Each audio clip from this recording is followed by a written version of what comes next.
శ్రోతలకు నా హృదయపూర్వక నమస్కారములు. నిన్నటి శీర్షికలో భయం గురించి చెప్పుకున్నాం. భయం గురించి ఒకరు ప్రశ్నను వేస్తే ఆ భయము అనే దాని గురించి చెప్పుకుంటూ జరిగింది. దీన్ని కొంచెం పరిశీలనగా ఇంకొంచెం విశ్లేషణగా చెప్పుకునే ప్రయత్నం చేద్దాం. మనం జీవించే జీవన విధానంలో మనం ముఖ్యంగా భావించుకునేది నేను ఈ శరీరమును అని. మన చుట్టూ వ్యాప్తమైనటువంటి ప్రకృతి ఉంది. ప్రకృతి అంటే కనపడుతున్నటువంటి సృష్టి.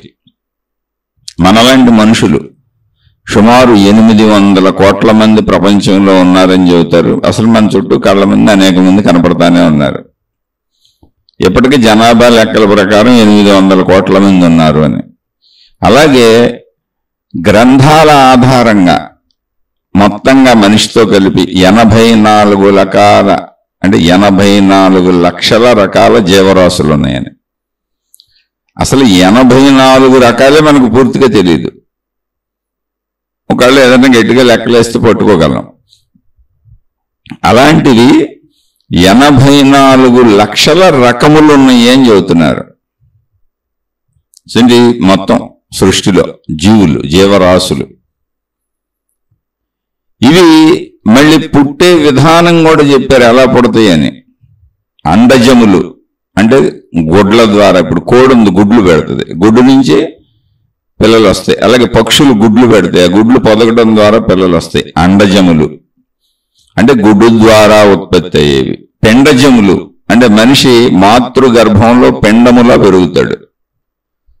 అలాగే మనుషుల్లాగానే ఆవులు, గేదెలు, కొన్ని రకాల మేకలు, ఇటువంటివన్నీ కూడా పెండజములు. అంటే గర్భంలో, స్త్రీ గర్భంలో, పురుషులైతే స్త్రీ గర్భంలో, జంతువు అయితే స్త్రీ జంతువు గర్భంలో పిండం తయారై పిండముల ద్వారా పుడతారు. అండజములు, పెండజములు, ఉద్భిజములు. ఉద్భిజములు అంటే మొలకెత్తుతాయి, మొలకలు. మీరు చూడండి, మొక్కలు నానబెడితే విత్తనం మొలకెత్తి అందులోంచి మొక్క వస్తుంది. ఉద్భిజములు అంటే ఇవి మొలకెత్తినప్పుడు తయారయ్యే ఉద్భిజములు. ఉద్భిజములు. ఇంకొక రకం స్వేదజములు. స్వేదజములు అంటే మనకి చెమటలోంచి పడతాయి. అంటే ప్రకృతిలో వాతావరణంలో కూడా ఒక్కపోత అనే ఒక చెమట లాంటిది ఉంటుంది. మనకి చెమటలోంచి పడుతుంది ఏంటంటే తలలో పేర్లు చెమటలోంచి పడుతాయి. స్వేదజములే. స్వేదము అంటే చెమట. మనకి మొత్తం ప్రకృతిలో కూడా ఇలా ఉంటది. ఒక స్వేదం ఒక్కపోతుంటది, లేదా నీటి నుంచి పుట్టేవి అనొచ్చు. ఇలా 4 రకాలుగా జీవులు భూమి మీద సృష్టి జరుగుతున్నది అని చెప్పారు. ఉద్భిజములు మొలకలెత్తే అన్ని మొక్కలు. ఇక అండజములు, పిండజములు ఈ రకాలు తెలుసు, కానీ జంతువుల్లో దేనికి ఏదో మనకు పూర్తిగా సంపూర్ణంగా తెలియదు. అండజములు, పిండజములు, స్వేదజములు ఇవన్నీ జంతులే. పశుపక్షాదులు కావచ్చు, పురుగులు కావచ్చు, ఏదైనా కావచ్చు. ఉద్భిజములన్నీ మొక్కలే. 84 లక్షల రకాలు ఉన్నాయని చెప్పారు. ఇది ఈ చెప్పటం అనేది శాస్త్ర ప్రమాణమే కానీ మనకు విషయం తెలీదు. ఇన్నింటి మధ్య మళ్ళీ పంచభూతములు. పంచభూతములు అంటే ఏంటి? అసలు ఎంతుందో తెలియనటువంటి ఆకాశం. ఎంతుందో అసలు ఎప్పటికీ తెలియదు మనకి.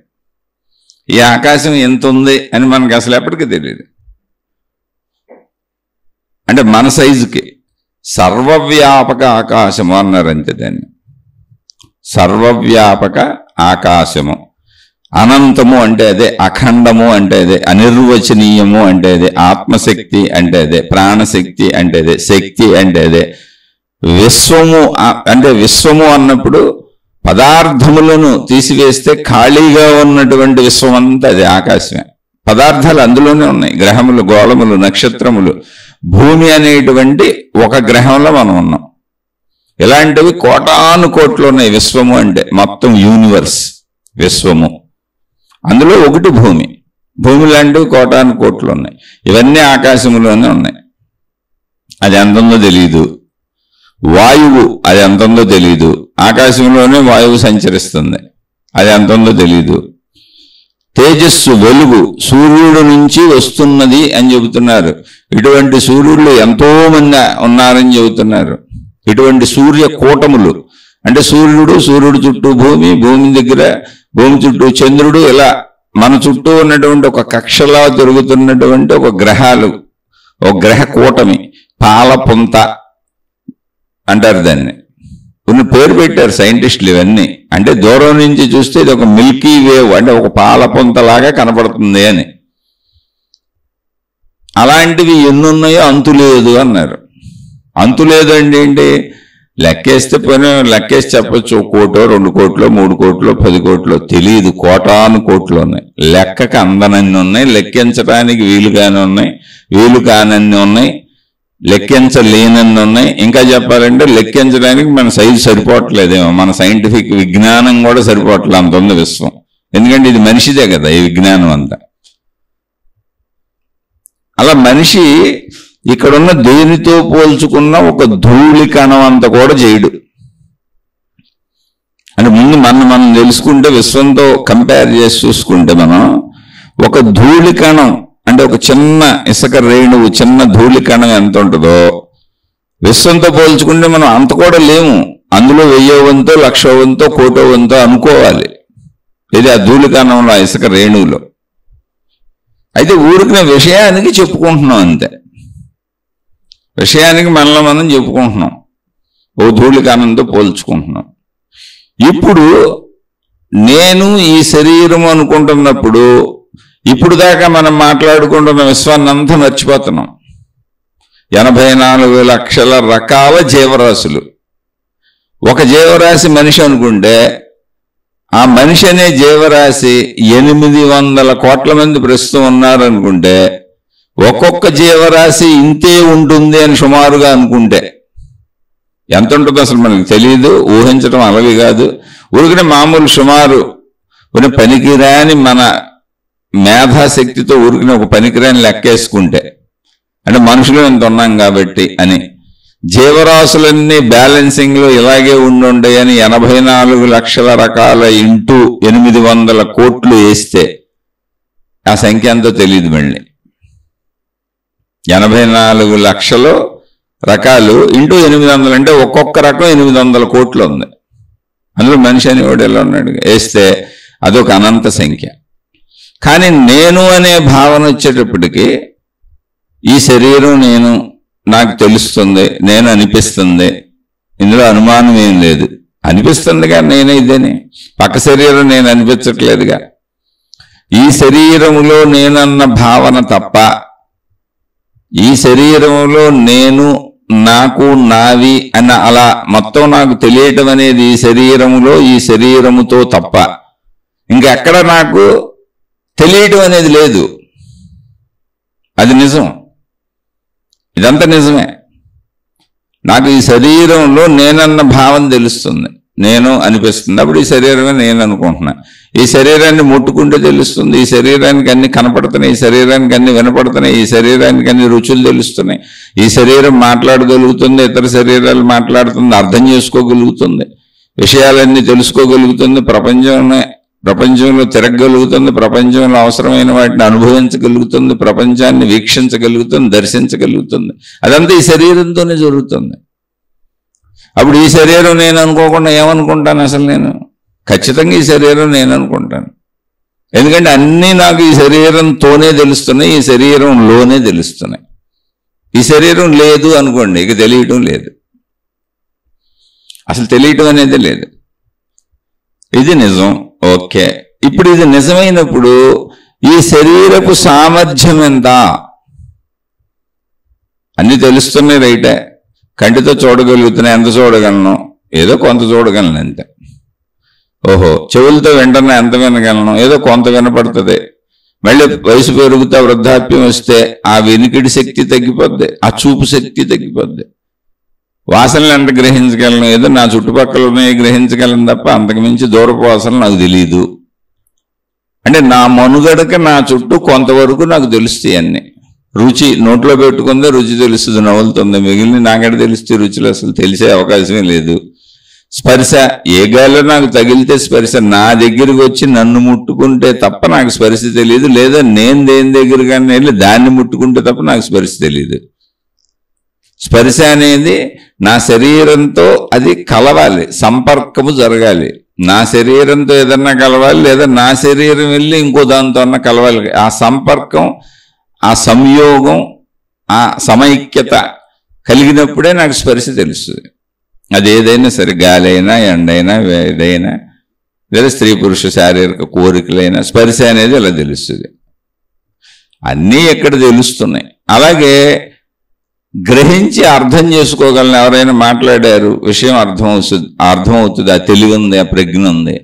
అలాగే జీవించేటప్పుడు, లేదా రోడ్డు మీద ట్రాఫిక్లో వెళ్తున్నానో, కొండలు ఎక్కుతున్నానో, లేకపోతే వాలుగా ఉన్న ప్రదేశాల్లో నడుస్తున్నానో, లేదా పనులు చేసుకుంటున్నానో, ఎలాగైనా నా జీవితం జీవించేటప్పుడు నాకు ప్రమాదాలు జరగకుండా, నాకు ప్రమాదాలు తెచ్చుకోకుండా, నేను సుఖపడేలా, సుఖపడుతూ ఆనందపడుతూ దుఃఖపడకుండా వీలున్నంత వరకు ప్రయత్నించుకునేలా జీవించడానికి అవసరమైన మేధాశక్తి అంతా నాకుంది.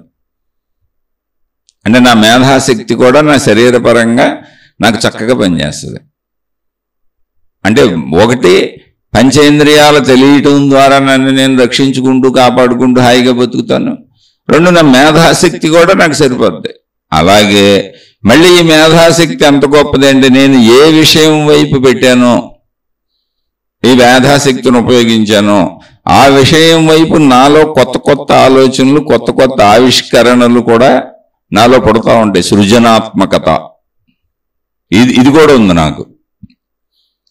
అందువల్లనే ఈ సృజనాత్మకత అనేది నాకు ఉండటం వల్లనే భూమి మీద మనుషులు అనేకమైనటువంటి విషయాలను కనుగొన్నారు. ముందు వస్తువులు తీసుకోండి, ఆహార ధాన్యాలన్నీ, పంటలు తయారు చేయటం, పంటలు పండించడం, ఇదంతా కూడా మనిషి మేధాశక్తిలోంచి వచ్చింది, ఆలోచనలోంచి పుట్టింది. అంటే మనిషి ఆలోచనలో కొత్త కొత్తవి ఆవిష్కరించగలిగినటువంటి జ్ఞానశక్తి ఉంది. ఆ జ్ఞానం ఉంది నాకు. అలా ఆ జ్ఞానంతో అనేకం, ఒకటి పంటలో మనం ఉపయోగించుకునేటువంటి, మన కాళ్ళ నుంచి తీసుకుంటే చెప్పులు, షూస్, సాక్స్, అలా మన శరీరం మొత్తం కప్పుకోవడానికి అవసరమైన బట్టలు, మనం తిని బతకడానికి అవసరమైన అనేక రకాల ఆహార పదార్థాలు, ఆఖరి కళ్ళకి సైట్ వస్తే కళ్ళజోళ్ళు రకరకాలు, చెవులకి వెనికిడి పరికరాలు, అలాగే జుట్టుకు రంగులు, రకరకాల రంగులు, అవి కాక జుట్టుకి అనేక రకమైన అధునాతనమైనటువంటి రకరకాల అందానికి సంబంధించినటువంటి రకరకాలమైనటువంటి రంగులతో కూడిన ఈ కటింగ్లు, రకరకాల బ్యూటీ విధానాలు, ఒకటి కాదు రెండు, కోటాను కోట్లు వచ్చేసినాయి, అన్ని రకాలు. అలాగే మొహానికి మేకప్లు, శరీరానికి మేకప్లు, ఇంకా ఇవి కాక ఎన్నో ఉపకరణ వస్తువులు, వాహనాలు, కోటాను కోట్ల రకాల వాహనాలు, రకరకాల బొమ్మలు, రకరకాల గృహోపయోగకరణ వస్తువులు, ఎన్నో, అనంతం. అసలు దేంట్లో అయినా అనంతమే, ఇన్నేం చెప్పడానికి లేదు. గుండు సూది నుంచి ర్యాకెట్ వరకు ఎన్ని కనుక్కున్నాడు, ఇవన్నీ మనిషి ఆలోచనలోనే పుట్టినాయి. ఇవన్నీ పుట్టడానికి ఎక్కడో ప్రత్యేకమైన స్థానం లేదు. ఆ స్థానం మనిషి ఆలోచన అంటే అటువంటిది ఉంది. అయితే అందరికీ అన్ని ఆలోచనలు వచ్చేస్తాయా? కాదు. ఎవరు దేని మీద ఎక్కువ శ్రద్ధ పెట్టారో, ఏ వైపు తమ ఆలోచనను నడుపుతున్నారో ఆ వైపు, ఆ రంగంలో మాత్రమే వస్తాయి. అందరికీ అన్నీ రావు.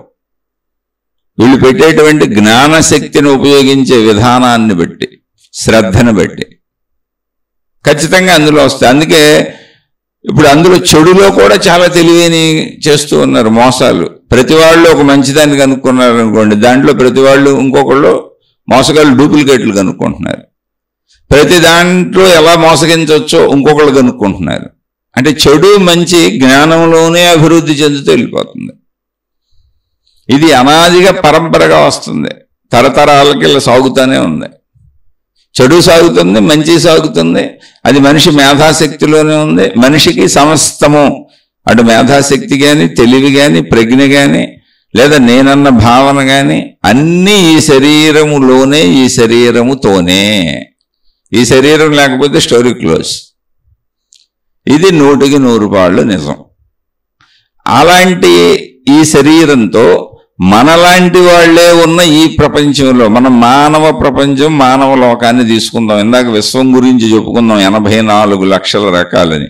అవి తీసి పక్కన పెట్టండి, వాటితో మనకు పనేం లేదు. ఎందుకు పని లేదు అంటే మనం వీటన్నిటికీ దూరంగా వచ్చేసి మానవ ప్రపంచం నిర్మించుకున్నాం, మానవ లోకం నిర్మించుకున్నాం. ఇప్పుడు ఒక మనిషి శారీరక సుఖాన్ని పొందాలనుకోండి, ఒక స్త్రీ కావాలి లేదా ఒక పురుషుడు కావాలి, జీవిత భాగస్వామి కావాలి. అంటే మనుషులతోనే. అక్కడి నుంచి మళ్ళీ పిల్లలు పుడతారు, వాళ్ళు మనుషులే. అప్పుడు వీళ్ళు తల్లిదండ్రులు అవుతారు, వాళ్ళు పిల్లలు అవుతారు, జీవిత భాగస్వాములుగా ఉంటారు. అంటే భార్యగా ఉంటారు, భర్తగా ఉంటారు, తల్లిదండ్రులుగా ఉంటారు, వాళ్ళ ఇంట్లో పిల్లలు ఉంటారు. ఇలా ఒక కుటుంబ వ్యవస్థ. ఈ కుటుంబ వ్యవస్థకు అవసరమైనవన్నీ మళ్ళీ మనుషులే తయారు చేస్తూ ఉంటారు. అవే మనకు వచ్చినటువంటి అనేక వృత్తి, వ్యాపార, ఉద్యోగాల రూపంలో మనం జీవిస్తున్న జీవన విధానం. అంటే మనుషులందరూ మనుషుల మధ్యనే, మనుషులతోనే, మనుషులలోనే జీవితకాలం గడుపుకోవాలి.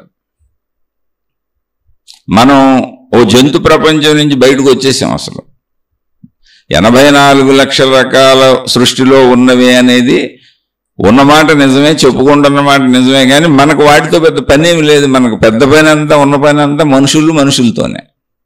కానీ మనిషి మేధాశక్తి ఎలా ఉంది, మనిషి ఆలోచన శక్తి ఎలా ఉంది అంటే ఎటువైపు పెడితే అటు ఆ మేధాశక్తి ఆ మనిషికి అలా ఉపయోగపడుతుంది. కానీ ఆ మనిషి మేధాశక్తిని ఎటువైపు పెట్టాడో ఎవరికి తెలియదు. అంటే ఒకరి యొక్క అంతరంగము ఇంకోళ్ళకి తెలిసేలా లేదు. అది ఇక్కడ నేను చెప్పదలిచిన విషయం. ఆవిష్కరణలన్నీ మనుషులు కనుగొన్నవే. అంటే మేధాశక్తి అంత అద్భుతమైంది. ర్యాకెట్లు వేసుకొని ఇతర గ్రహాల మీదకి వెళ్ళటం వరకు, అసలు ఎంత విశ్వం ఉంది అని సైన్స్ ద్వారా పరిశోధన చేయటం, ఇదంతా మనిషిలోని ఆలోచన శక్తి, కేవలం ఆలోచన శక్తి, జ్ఞానశక్తి. అలాగే జీవితంలో కలిసిమెలిసి జీవించటం అనేది అంతా మనుషులతోనే. స్త్రీ పురుషులు మనుషులే, మనుషుల మధ్య మనుషులే కలిసిమెలిసి జీవిస్తారు. ఇక్కడ మనుషుల మధ్య మనుషులు పెట్టుకున్న రూల్స్ని మనుషులే పాటించాలి. ధర్మము అంటే అది న్యాయము, ధర్మము, చట్టము ఇవన్నీ మనుషులు పెట్టుకున్నవే, దేశ కాల పరిస్థితులను బట్టి. ముందు అసలు మనిషి గురించి మనిషి తెలుసుకుంటే ఇది. ఇప్పుడు ఒక మనిషి తన శరీరమును ఎలా ఉపయోగిస్తున్నాడు, ఇంద్రియాలను ఎలా ఉపయోగిస్తున్నాడు, మేధాశక్తిని ఎలా ఉపయోగిస్తున్నాడు అనేది ఆ మనిషికే తెలుసు, ఇంకెవరికి తెలియదు. అంటే అంతరంగ భావాలు చెబుతున్నాను నేను. బయట శరీరాన్ని ఎలా ఉపయోగిస్తున్నాడంటే కూలి ఆయన కూలి పని చేస్తున్నాడు, డ్రైవర్ గారు బస్సు తోలుతున్నాడు, కండక్టర్ గారు టికెట్లు కొడుతున్నాడు, బ్యాంక్ ఆయన ఉద్యోగం చేస్తున్నాడు, విమానాలు నడిపాయని విమానాలు నడుపుతున్నాడు, రైలు నడుపుతున్నాడు. ఈ బాహ్యమైనటువంటి ప్రవృత్తులు, వృత్తులు మనకు కనపడతా ఉంటాయి. అంతరంగ ప్రవృత్తి మనకు తెలియదు. ఏదైనా చేయనండి, కానీ లోపల ఇంకొక ఆలోచన నడుస్తూ ఉంటుంది. అది ఎప్పటికీ అసలు ఏ మనిషిది బయటికి తెలియదు. సృష్టిలో ఉన్నటువంటి అద్భుతమైన మాయ ఏంటి, సృష్టిలో ఉన్న అద్భుతమైనటువంటి ఎవరు ఛేదించలేని రహస్యం ఏంటి అంటే ఒక మనిషి మనసు ఇంకొక మనిషికి తెలిసేలా పెట్టలేదు. మనసు అంటే ఏంటి, ఆలోచనలు, భావాలు, జ్ఞాపకాలు అన్నీ మొత్తం అందులోనే ఉంటాయి, ప్రయత్నాలు అన్నీ. అది బయటకు వచ్చినప్పుడు అది కూడా వాళ్ళు ఎలా బయటకు తీసుకొస్తే అలా తెలుస్తుంది, మనకు విడిగా తెలియదు. ఇప్పుడు మన సొంత భార్య, భర్త ఇద్దరు సొంతమే, జీవిత భాగస్వాములు. శారీరక కలయికలు రోజు కలుస్తూనే ఉంటారు. శరీరాలు కలుస్తాయి, మనసులు కలిసినాయా ఎవరికైనా ప్రపంచంలో అంటే మనసులు సంపూర్ణంగా కలిసిన ఇద్దరు వ్యక్తులు ఎవరు ఉండరు అసలు ప్రపంచం. ఏదైనా కొన్ని అభిప్రాయాలు కలవచ్చు. అంటే శారీరక కలయికలనే ఆకర్షణ ప్రకృతి పెట్టిందంటే మనో కలయికల అసంభవం. సంపూర్ణంగా ఇద్దరు మనస్సులు కలవడం అంటే ఒకే రకమైన ఆలోచనలు, ఒకే రకమైన భావాలు అసంభవం. ఎవరి మనసు ఆడది, అసలు తెలియదు బయటకు. అది ఈ మనసు ఎలా ఉంటుందో మనిషిది తెలియదు అన్న పాయింట్లోనే ప్రాబ్లం వచ్చింది. ఈ తెలియదు అనేది అంటే ఒక మనిషి యొక్క మనసు లోపల ఎలా ఆలోచిస్తున్నారో నా తల్లిదండ్రులు, నా పిల్లలు, నా జీవిత భాగస్వామి, నా సొంత సోదర సోదరీమణులు, నాతో కలిసి సొంతంగా పనిచేస్తున్న, నా చుట్టూ పనిచేస్తున్న నా సహోద్యోగులు, నా యజమానులు, నా పనోళ్ళు, ఎవరైనా సరే, ఎంత క్లోజ్ రిలేషన్ అయినా సరే, వాళ్ళ లోపల ఏముందో నాకు తెలియదు. వాళ్ళు ఏమనుకుంటున్నారో నాకు తెలియదు. కానీ జీవితం మొత్తం నా చుట్టూ ఉన్న వాళ్ళతోనే గడపాలి. చాలా జాగ్రత్తగా గమనించండి. నేను మొత్తం మనుషుల మధ్యనే బతకాలి. నా కుటుంబ సభ్యులు, నా ఆప్తులు, వాళ్ళ కోసం నేను ప్రాణం ఇస్తాను, వాళ్ళ కోసం నేను ఏమైనా చేస్తాను, వాళ్ళ కోసమే నేను బతుకుతున్నాను అని ప్రతి మనిషి ఎవరో ఒకళ్ళని భావించుకుంటూ ఉంటాడు. ప్రతి మనిషి ఎవరో ఒకళ్ళని భావించుకుంటూ ఉంటాడు, ఎంతో కొంతమందిని భావించుకుంటూ ఉంటాడు. కానీ ఈ భావన ఎంతవరకు నిజమో తెలియదు. ఎందుకనంటే ఎదుటి మనిషి మనసులో ఏమనుకుంటున్నారో మనకు తెలియదు. ప్రతి మనిషి నీతో ఎంత మంచిగా ఉంటారో, ఎంత కలిసినట్టుగా ఉంటారో, మీరందరూ ఎంత కలిసిమెలిసి జీవిస్తున్నట్టుగా ఉంటారో సొంత కుటుంబ సభ్యులుగా, అంటే నా కుటుంబం అయినా సరే, నాకు అనుభవం లేని మీకు చెప్పలేనుగా, ఎంత కలిసిమెలిసి ఉన్నట్టు ఉంటారో వాళ్ళు అంతే మనని వ్యతిరేకిస్తున్నట్టు, మనని అపోజ్ చేస్తున్నట్టు కూడా ఉంటారు. ఏ మాట కలవదు. ఒక్కోసారి కలిసినట్టు ఉంటే ఒక్కోసారి కలవనట్టు ఉంటుంది. అంటే ఎంత కలిసినట్టు ఉందో అంత కలవనట్టు ఉంటుంది. ఎంత కలిసి ఉన్నట్టు ఉంటుందో, ఎంత దగ్గరగా ఉన్నట్టు ఉంటుందో అక్కడే ఆ ప్రదేశంలోనే అంతే దూరంగా ఉన్నట్టు కూడా ఉంటుంది. శరీరాలన్నీ దగ్గరగా ఆ ఇంట్లోనే తిరుగుతూ ఉండొచ్చు, కానీ వాళ్ళ ఆలోచనలు, వాళ్ళ యొక్క ఆంతర్యాలు చాలా సుదూరమైనటువంటి మైళ్ళ దూరంలో ఉండొచ్చు. అసలు కలవకపోవచ్చు, భావాలు అసలు సరిపడకపోవచ్చు. చాలా చిత్రంగా ఉంటుంది అన్నమాట ఈ మానసిక తయారీ. ఎవరి మనసును వాళ్ళే తయారు చేసుకుంటారు. అలానే అద్భుతం అంటే కానీ కాదు. మరి మనసు తయారీ అద్భుతమా అంటే అస్సలు కాదు. మనసు తయారీ ఏమీ లేదు. జస్ట్ ఊరికనే ఒక పసిబిడ్డ పుట్టినప్పుడు బిడ్డకి ప్రాణం ఉంది, శరీరం ఉంది అంతే. శరీరంలో ఇంద్రియాలు ఉన్నాయి. ఆ ఇంద్రియాల ద్వారా ప్రాణశక్తి ఉండటం వలన గ్రహించటము అనేటువంటి విధానం శరీరంలో ఉంది. శరీరం గ్రహణ యంత్రము. ప్రాణశక్తి లేకపోతే అది గ్రహించలేదు. అలా గ్రహించిన విషయాలన్నీ ప్రాణశక్తిలో ప్రింట్ అయినాయి. ఎప్పుడూ చిన్నతనం నుంచి విన్నవి, చూసినవి, మాటలు, శబ్దాలు, దృశ్యాలు, వాసనలు, రుచులు, రంగులు అన్నీ మొత్తం ఇలా గ్రహిస్తూ ఏమైపోయింది, ఎలా మాట్లాడాలో ఎవరి దగ్గర గ్రహించాం, ఎలా నడవాలో, ఎలా తినాలో, ఎలా తాగాలో అన్ని గ్రహించుకుంటూ, నాకు నేను ఆలోచించుకుంటూ గ్రహించుకుంటూ ఎందుకని వీటన్నిటికీ మళ్ళీ మన మేధాశక్తి కలుస్తుంది.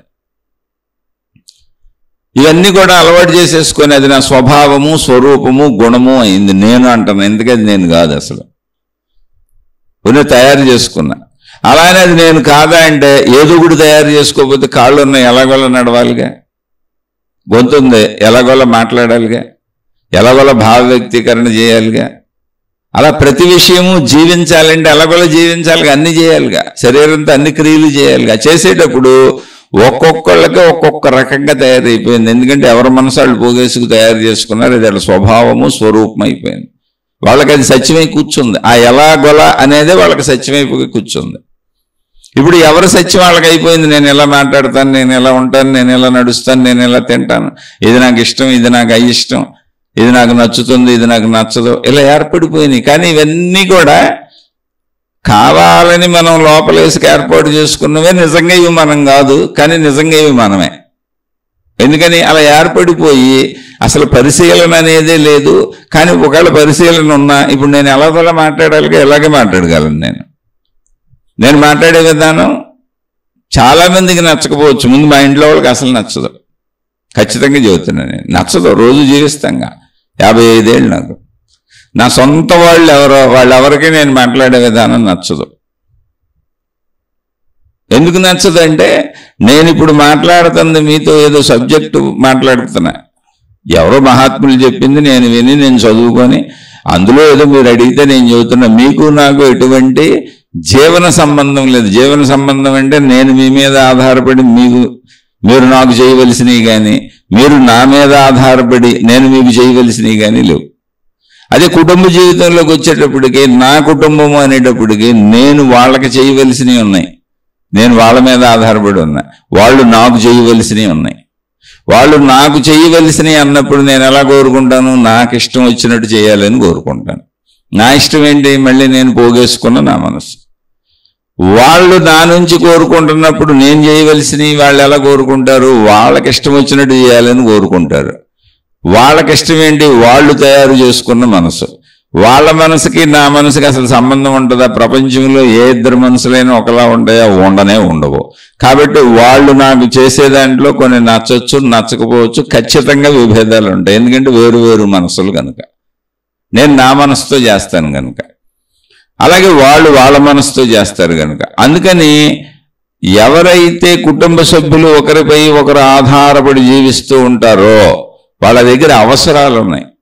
నాబోటోడు బయట నుంచి మాట్లాడేవి గురువులు, మహాత్ములు, దేవుళ్ళు, మతాలు, మార్గాలు, అభ్యుదయాలు, మోటివేషనల్ స్పీచెస్ బయట నుంచి చెప్పేవాళ్ళది ఎవరితో అవసరాలు లేవు. ఊరికిన విషయాలు చెబుతున్నారు.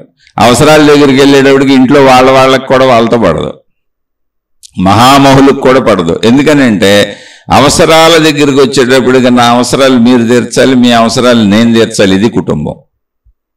నా అవసరాలు మీరు తీర్చాలి, మీ అవసరాలు నేను తీర్చాలి. ఇది యజమాని పని లేదా కంపెనీలు, వృత్తి, వ్యాపార, ఉద్యోగాలు. అక్కడ పడదు. ఎక్కడైనా అవసరాలు ఉన్న చోట, కుటుంబం కావచ్చు, వృత్తి వ్యాపార ఉద్యోగాలు కావచ్చు, బయట ఏ విషయాలైనా కావచ్చు, అవసరాలు ఉన్న చోట ఒకళ్ళకొకళ్ళకు పడదు.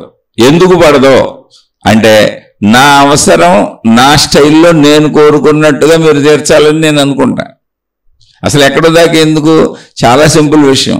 మనం ఒక వాహనం వేసుకొని రోడ్డు మీద వెళ్తున్నాం అంటే ఏంటి? మనకేదో అవసరం ఉంది, పని ఉంది. ఇప్పుడు వృత్తికో, వ్యాపారానికో, ఉద్యోగానికో, పని మీదో, సరుకులకో, కూరగాయలకో, కిరాణాకో, హాస్పిటల్కో, బజారు బయలుదేరి వెళ్తున్నాం. మధ్యలో ట్రాఫిక్ అంతరాయం కలిగింది. మనకి ఇసుకొచ్చేస్తుంది, కోపం వచ్చేస్తుంది, చికాకు వచ్చేస్తుంది. ఎవడి మీద కాదు, అందరూ ఆగిపోయి ఉన్నారు.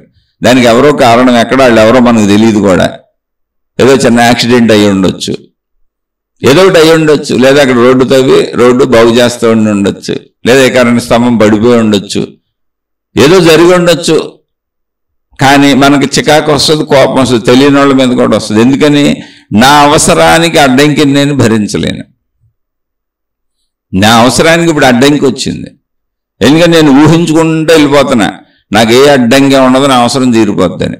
అడ్డంకి వచ్చేటప్పటికి అవసరాలకి ఏ అడ్డంకి వచ్చినా అక్కడ విసుగు, కోపం, చికాకు అన్నీ వచ్చేస్తాయి. కానీ అడ్డంకి రాకుండా ఉంటుందా? ఇంత విశాల ప్రపంచంలో మా ఇంటి నుంచి బయలుదేరి నా అవసరాలు తీర్చుకోవడానికి నేను ఊరంతా రోడ్ల మీద తిరుగుతుంటే ఎన్ని పనులు ఉంటాయి. అదే రోడ్డు మీద రోడ్ల మీద డిపార్ట్మెంట్లు గుంటలు పొడుచుకుంటూ ఉండాలి. అదే రోడ్ల మీద నాలాంటి వాళ్ళు వందల, వేల, లక్షల, కోట్ల మంది రోజు తిరుగుతూ ఉంటారు. యాక్సిడెంట్లు అవ్వచ్చు, రోడ్లు పాడైపోవచ్చు. వాటర్ సంబంధించిన మున్సిపాలిటీ పైపుల రోడ్ల కింద వెళ్తాయి, కరెంటు స్తంభాల పక్కనే ఉంటాయి, టెలిఫోన్ స్తంభాల పక్కనే ఉంటాయి, అన్ని రోడ్ల మీదే సాగుతూ ఉంటాయి. అప్పుడు రోడ్లకు సంబంధించి ఎక్కడైనా సరే ట్రాఫిక్ జామ్లు అవ్వచ్చు. లేదా ఇదేమీ లేదు, అధికమైనటువంటి ట్రాఫిక్ పెరిగిపోయినప్పుడు నాలాంటి వాళ్ళు రోడ్ల మీద తిరిగే వాళ్ళు ఎక్కువైపోయినప్పుడు కూడా ట్రాఫిక్ జామ్ అవ్వచ్చు. కానీ అది నాకు నా అవసరానికి అడ్డం వస్తే నాకు కోపం వచ్చేస్తుంది, ఇసుగు వచ్చేస్తుంది, బాధ వచ్చేస్తుంది, భయం వచ్చేస్తుంది, దుఃఖం వచ్చేస్తుంది, అన్నీ వచ్చేస్తాయి, చికాకు వచ్చేస్తుంది. అంటే ఈ పాయింట్లు ఎందుకు చెబుతున్నానంటే ఇవన్నీ ఇలా ఎందుకు ఏర్పడుతున్నాయి అంటే ఇంత ప్రపంచంలో ఇంతమంది బతుకుతున్నప్పుడు ఇలాగే ఉంటుంది. దీన్ని అర్థం చేసుకోవడం తప్ప దీనికి ఏమన్నా దారి ఉందా? దీన్ని అర్థం చేసుకోలేదు, కోపం వచ్చేసింది, కోపగించుకున్నాం, ట్రాఫిక్లు ఇరుక్కుపోయాం, గవర్నమెంట్లను తిట్టేసాం, రోడ్ డిపార్ట్మెంట్ వాళ్ళని తిట్టేసాం, ట్రాఫిక్ వాళ్ళని తిట్టేసాం, వాళ్ళని తిట్టాం, వీళ్ళని తిట్టాం. ఏమైంది? అక్కడ కూర్చొని ఏమీ అవ్వదు. ఎవరున్నారు అక్కడ? మనలాగే అందరూ ట్రాఫిక్లు ఇరుక్కుపోయి ఉన్నారు. ఇలా ఎన్నో విషయాలు ఇలాగే ఉంటాం మనం. అలాగే వర్షాలు వస్తాయి, వరదలు వస్తాయి, కొట్టుకుపోతూ ఉంటాయి, భూకంపాలు వస్తాయి, ఊళ్ళు తిరగబడిపోతూ ఉంటాయి, అగ్ని ప్రమాదాలు జరుగుతాయి, ఊళ్ళు నశించిపోతూ ఉంటాయి. అంటే ప్రకృతి విలయాలు. ఎప్పుడు పిడుగులు ఎక్కడ పడతాయో తెలియదు, ఏమవుద్దో తెలియదు, ఎప్పుడు భూకంపాలు వస్తాయో తెలియదు, ఎప్పుడు సునామీలు వస్తాయో తెలియదు, ఎప్పుడు వరదలు వస్తాయో తెలియదు, ఎప్పుడు తుఫాన్లు వస్తాయో తెలియదు. ఎందుకని? భౌగోళిక వాతావరణంలో ఉన్నాం మనం, అది మనకే తెలీదు. అలాగే ఇంకొక అద్భుతమైన విషయం ఏంటి అసలు తెలియంది అంటే మరణం ఎప్పుడు వస్తుందో తెలియదు, జననం ఎప్పుడు వస్తుందో అది కూడా తెలీదు. జననము తెలియదు, మరణము తెలియదు, ఏ మనిషికి తెలియదు. ఎందుకని? సృష్టి విధానం అలాగే ఉంది, నిర్ధారణ లేదు. మరి శతమానం భవతి శతాయు, 100 ఏళ్ళు అంటారు కదా. అంటే మ్యాక్సిమం ఆయన ఒకవేళ నువ్వు బతికే ఉంటే, మ్యాక్సిమం తల్లి నువ్వు ఒకవేళ మొత్తంగా అన్నింటిని ఎదుర్కొంటూ బతికే ఉంటే మ్యాక్సిమం 100 దాటి వెళ్ళవు అని చెప్పారు. కానీ మరణం జననం జరిగిన మొదటి నిమిషం నుంచి మరణం ఉండొచ్చు. తల్లి గర్భంలోనే అబార్షన్లు అయిపోయేటువంటి విధానాల్లో ఉన్నవాళ్ళు ఎంతోమంది ఉన్నారు. తల్లి గర్భం ధరించినప్పుడు కొన్ని రకాల పదార్థాలు తినొద్దని చెబుతారు. చాలామందికి బిడ్డలు నిలబడరు. అసలు ఎందుకో మనకి రీజన్ తెలియదు. కొంత పిండం తయారయ్యి చనిపోయేవాళ్ళు ఉన్నారు, కొంత బిడ్డగా ఆకృతి వచ్చేసినాక చనిపోయేవాళ్ళు ఉన్నారు, కొందరు పుట్టేటప్పుడు చనిపోయేవాళ్ళు ఉన్నారు, కొందరు పుట్టినాక చనిపోయేవాళ్ళు ఉన్నారు, పుట్టిన 1 రోజుకి 2 రోజులకి 3 రోజులకి అలా ప్రతి సెకండ్ ప్రతి నిమిషము చనిపోయేవాళ్ళు బోల్డ్ మంది ఉన్నారు. మాతృగర్భంలోంచి 100 ఏళ్ల మరణం వరకు మధ్యలో అన్ని కాలాల్లోనూ అన్ని సమయాల్లోనూ చనిపోయేవాళ్ళు ఉన్నారు, చనిపోతున్న వాళ్ళు ఉన్నారు, చనిపోయిన వాళ్ళు ఉన్నారు. కాబట్టి మరణానికి నిర్ధారణ లేదు. అంటే నేను ఎంతకాలం ఉంటానో నాకు తెలియదు, కానీ మళ్ళీ నాకు ప్రణాళికలు ఉన్నాయిగా. నేను జీవించే జీవన విధానంలో నాకు ప్రణాళికలు ఉన్నాయి. హౌసింగ్ లోన్ తీసుకున్నాను, 20 ఏళ్ళు హౌసింగ్ లోన్ పెట్టాను. అంటే ఏంటి, 20 ఏళ్ళు నేను ఉంటాను, చక్కగా ఉద్యోగం చేసుకుంటూ ఉంటాను. ఆ ఉద్యోగంలోంచి అంత ఈఎంఐ కట్ అయ్యి వెళ్ళిపోతూ ఉంటుంది. ఆ ఈఎంఐ కట్ అయింది, కట్ అవుతూ వెళుతూ నాకు ఇల్లు మిగిలిపోతుంది. అలా తర్వాత వృత్తి వ్యాపార ఉద్యోగాల్లో వ్యాపారస్తులు తరతరాలకే వ్యాపారం ఉండేలా, నేనే కాదు నా తర్వాత తరం అలా తరతరాలకే వ్యాపారం నిలబడిపోయేలా, తరతరాలకే ఆస్తులు నిలబడిపోయేలా, తరతరాలకే నేను అంటే నాకు సంబంధించిన అన్నీ నిలబడిపోయేలా ప్రయత్నాలు చేస్తూనే ఉంటాను. ప్రణాళికలు ఉన్నాయి. కొన్ని ప్రణాళిక వద్దులేండి, మామూలుగా బతకొచ్చు కదా అన్నావు అనుకో, ప్రణాళిక లేకుండా ఎలా బతుకుతావు? ఇప్పుడు ఈ కాలు తీసి కాలేసి నడుస్తున్నావు నువ్వంటే ఏదో ప్రయత్నం ఉంది నీకు. ప్రయత్నం లేకపోతే కదలాల్సిన అవసరమే లేదుగా. ప్రయత్నం ఎందుకు ఉంది అంటే ఆకలి ఉంది, శరీరంలో అవసరాలు ఉన్నాయి. శరీరంలో ఆకలికి ఆహారం సమకూర్చకపోతే శరీరం నిలబడదు, పాడైపోద్ది, చనిపోద్ది. దానికి దాహం తీర్చపోతే పాడైపోద్ది, చనిపోద్ది. కంటికి చూడాలనిపిస్తుంది, చెవికి వినాలనిపిస్తుంది, నాలుగుకి రుచికరమైన తినాలనిపిస్తుంది, ముక్కుకి చక్కటి వాసనలు పీల్చాలనిపిస్తుంది, చర్మానికి స్పర్శలు కావాలనిపిస్తుంది, ఎప్పుడు చక్కటి స్పర్శలు, ఆనందకర ఆహ్లాదకర స్పర్శలు కావాలనిపిస్తుంది, శారీరక సుఖములు కావాలనిపిస్తుంది. ఎప్పుడు జీవితం మొత్తం శరీరానికి మొత్తం ఇంద్రియాలతో, మనసుతో సహా, బుద్ధితో సహా, అన్నింటితో, మేధస్సుతో సహా హాయిగా ఆనందంగా సంతోషంగా కలకాలం చిరకాలం ఇలాగే ఉండాలనిపిస్తుంది. మరణించాలని అనిపించదు.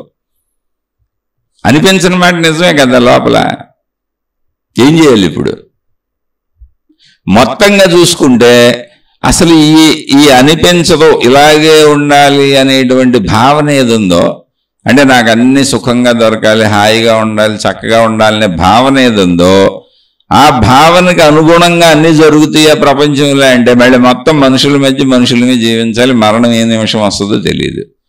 మూల భయం మరణ భయం. ఎందుకంటే మన కళ్ళ ముందు ఎంతోమంది వెళ్ళిపోతుంటారు, నేను కూడా వెళ్ళిపోతాను. చిన్న అనారోగ్యం వచ్చిందే సత్యమే. ఇప్పుడు భయంతో చచ్చిపోతాం. ముందు అనారోగ్యం తగ్గదో తర్వాత విషయం. ఎన్ని మాటలు చెప్పినా, ఎంత గొప్పవాళ్ళైనా, ఎంతటి వాళ్ళైనా ఇది లోపల ఉంటుంది. మనసులో ఈ భయం అనేది ఉంటుంది, మూల భయం అది. ఎందుకని? నేను అనే నా ఎగ్జిస్టెన్స్ ఎగిరిపోద్ది, నేను అనేది లేకుండా పోద్ది అసలు. అది ప్రాబ్లం ఇక్కడ. ఖచ్చితంగా అది ఉంటుంది భయం అనేది. ఈ శరీర భావనలో ఇలాగే ఉంటుంది, ఎవరికైనా ఇలాగే ఉంటుంది. అది ఎప్పుడు వస్తుందో తెలియదు, అది మూల భయం. అందుకని ఏం జరుగుతున్నా అది ఎప్పుడొచ్చి మీద పడుతుందో తెలియదు. ఒకటి ఉంది, మరణం. అది ఎప్పుడైనా రావచ్చు, మీద పడవచ్చు. అలాగే జీవించేటప్పుడు ఎవరైనా, ఉన్నవాళ్ళు లేనివాళ్ళు ఏమి లేవు, ఎవరైనా శరీరంతో జీవిస్తున్న ప్రతి మనిషి తాను హాయిగానే ఉండాలనుకుంటారు, సంతోషంగానే ఉండాలనుకుంటారు, సుఖంగానే ఉండాలనుకుంటారు. కానీ తనకు హాయి కానీ, సుఖం కానీ, సంతోషం కానీ, ఆనందం కానీ ఇవన్నీ ఎక్కడి నుంచి వస్తాయి, ఎవరి నుంచి వస్తాయి? చుట్టూ ఉన్న మనుషుల నుంచే రావాలి. మనుషులు మనుషులతోనే కలిసి జీవిస్తారు. వృత్తి వ్యాపార ఉద్యోగాలు కానీ ఏదైనా, ఇంకా మనుషులు మనుషులతోనే. మనిషికి మనిషి నుంచే డబ్బు రావాలి, మనుషులు మనుషుల దగ్గరే పనిచేయాలి, మనుషులు మనుషులకే అమ్మాలి, మనుషులు మనుషులతో దగ్గరే అక్కడే పండించాలి, అక్కడే అమ్మాలి, అక్కడే కొనాలి, అక్కడే తినాలి, అక్కడే తాగాలి. అన్నీ ఆ మానవ లోకంలో మానవులే ఒకరితో ఒకరు చేసుకోవాలి. కాబట్టి నిరంతరము ఈ సంతోష భంగము ఎప్పుడైనా జరగచ్చు, ఈ హాయి భంగం ఎప్పుడైనా జరగచ్చు, ఆనంద భంగం ఎప్పుడైనా జరగచ్చు. ఎందుకని? నాకు అసలు హాయి, ఆనందము, సంతోషము, సుఖము అనేవి సాటి మనుషుల నుంచి రావాల్సినవి, నా చేతిలో లేవు. వాళ్ళు ఇస్తారో తెలియదు, ఎవరో తెలియదు. వాళ్ళు తల్లిదండ్రులు కావచ్చు, భార్య కావచ్చు, భర్త కావచ్చు, అన్నదమ్ములు కావచ్చు, అక్క చెల్లెలు కావచ్చు, ఇంట్లో వాళ్ళు కావచ్చు, బయట వాళ్ళు కావచ్చు, ఎవరైనా కావచ్చు, ఏ మనుషులైనా కావచ్చు, మనుషులే. నా సొంత మనుషులు కావచ్చు, బయట మనుషులు కావచ్చు. ఇక్కడ అర్థం చేసుకోండి, ఇలాగే ఉంది సృష్టి. సృష్టి విధానం ఇలా నడుస్తుంది. కానీ నేను ఇండివిజువల్గా నాకు తెలుస్తుంది నేనే. సృష్టి ఎలా ఉందని తెలుసు, ఇది ఎంత ఇలాగే జరుగుతుందని తెలుసు, ఏం జరుగుతుందని తెలిసినా, ఎంత జరుగుతుందని తెలిసినా నాకు తెలిసేది నా ఆకలే, నాకు తెలిసేది నా అనుభవాలే, నాకు తెలిసేది నా భావాలే. అసలు నాకు తెలిసేది మొత్తం ఈ శరీరములో, ఈ శరీరముతో నేను. నాకు ఇంకోళ్ళకి తెలీదు. నాలాంటి ఆకలి పక్క వాళ్ళకు ఉంటే ఉండొచ్చు, ఉంటుందని భావన నాకు రావచ్చు, కానీ అనుభవం తెలీదే. నేను తినకపోతే నా ఆకలి బాధ ఎంత ఉంటుందో నాకు తెలుస్తుంది, వాళ్ళ ఆకలి బాధ నాకంటే తెలుస్తుంది.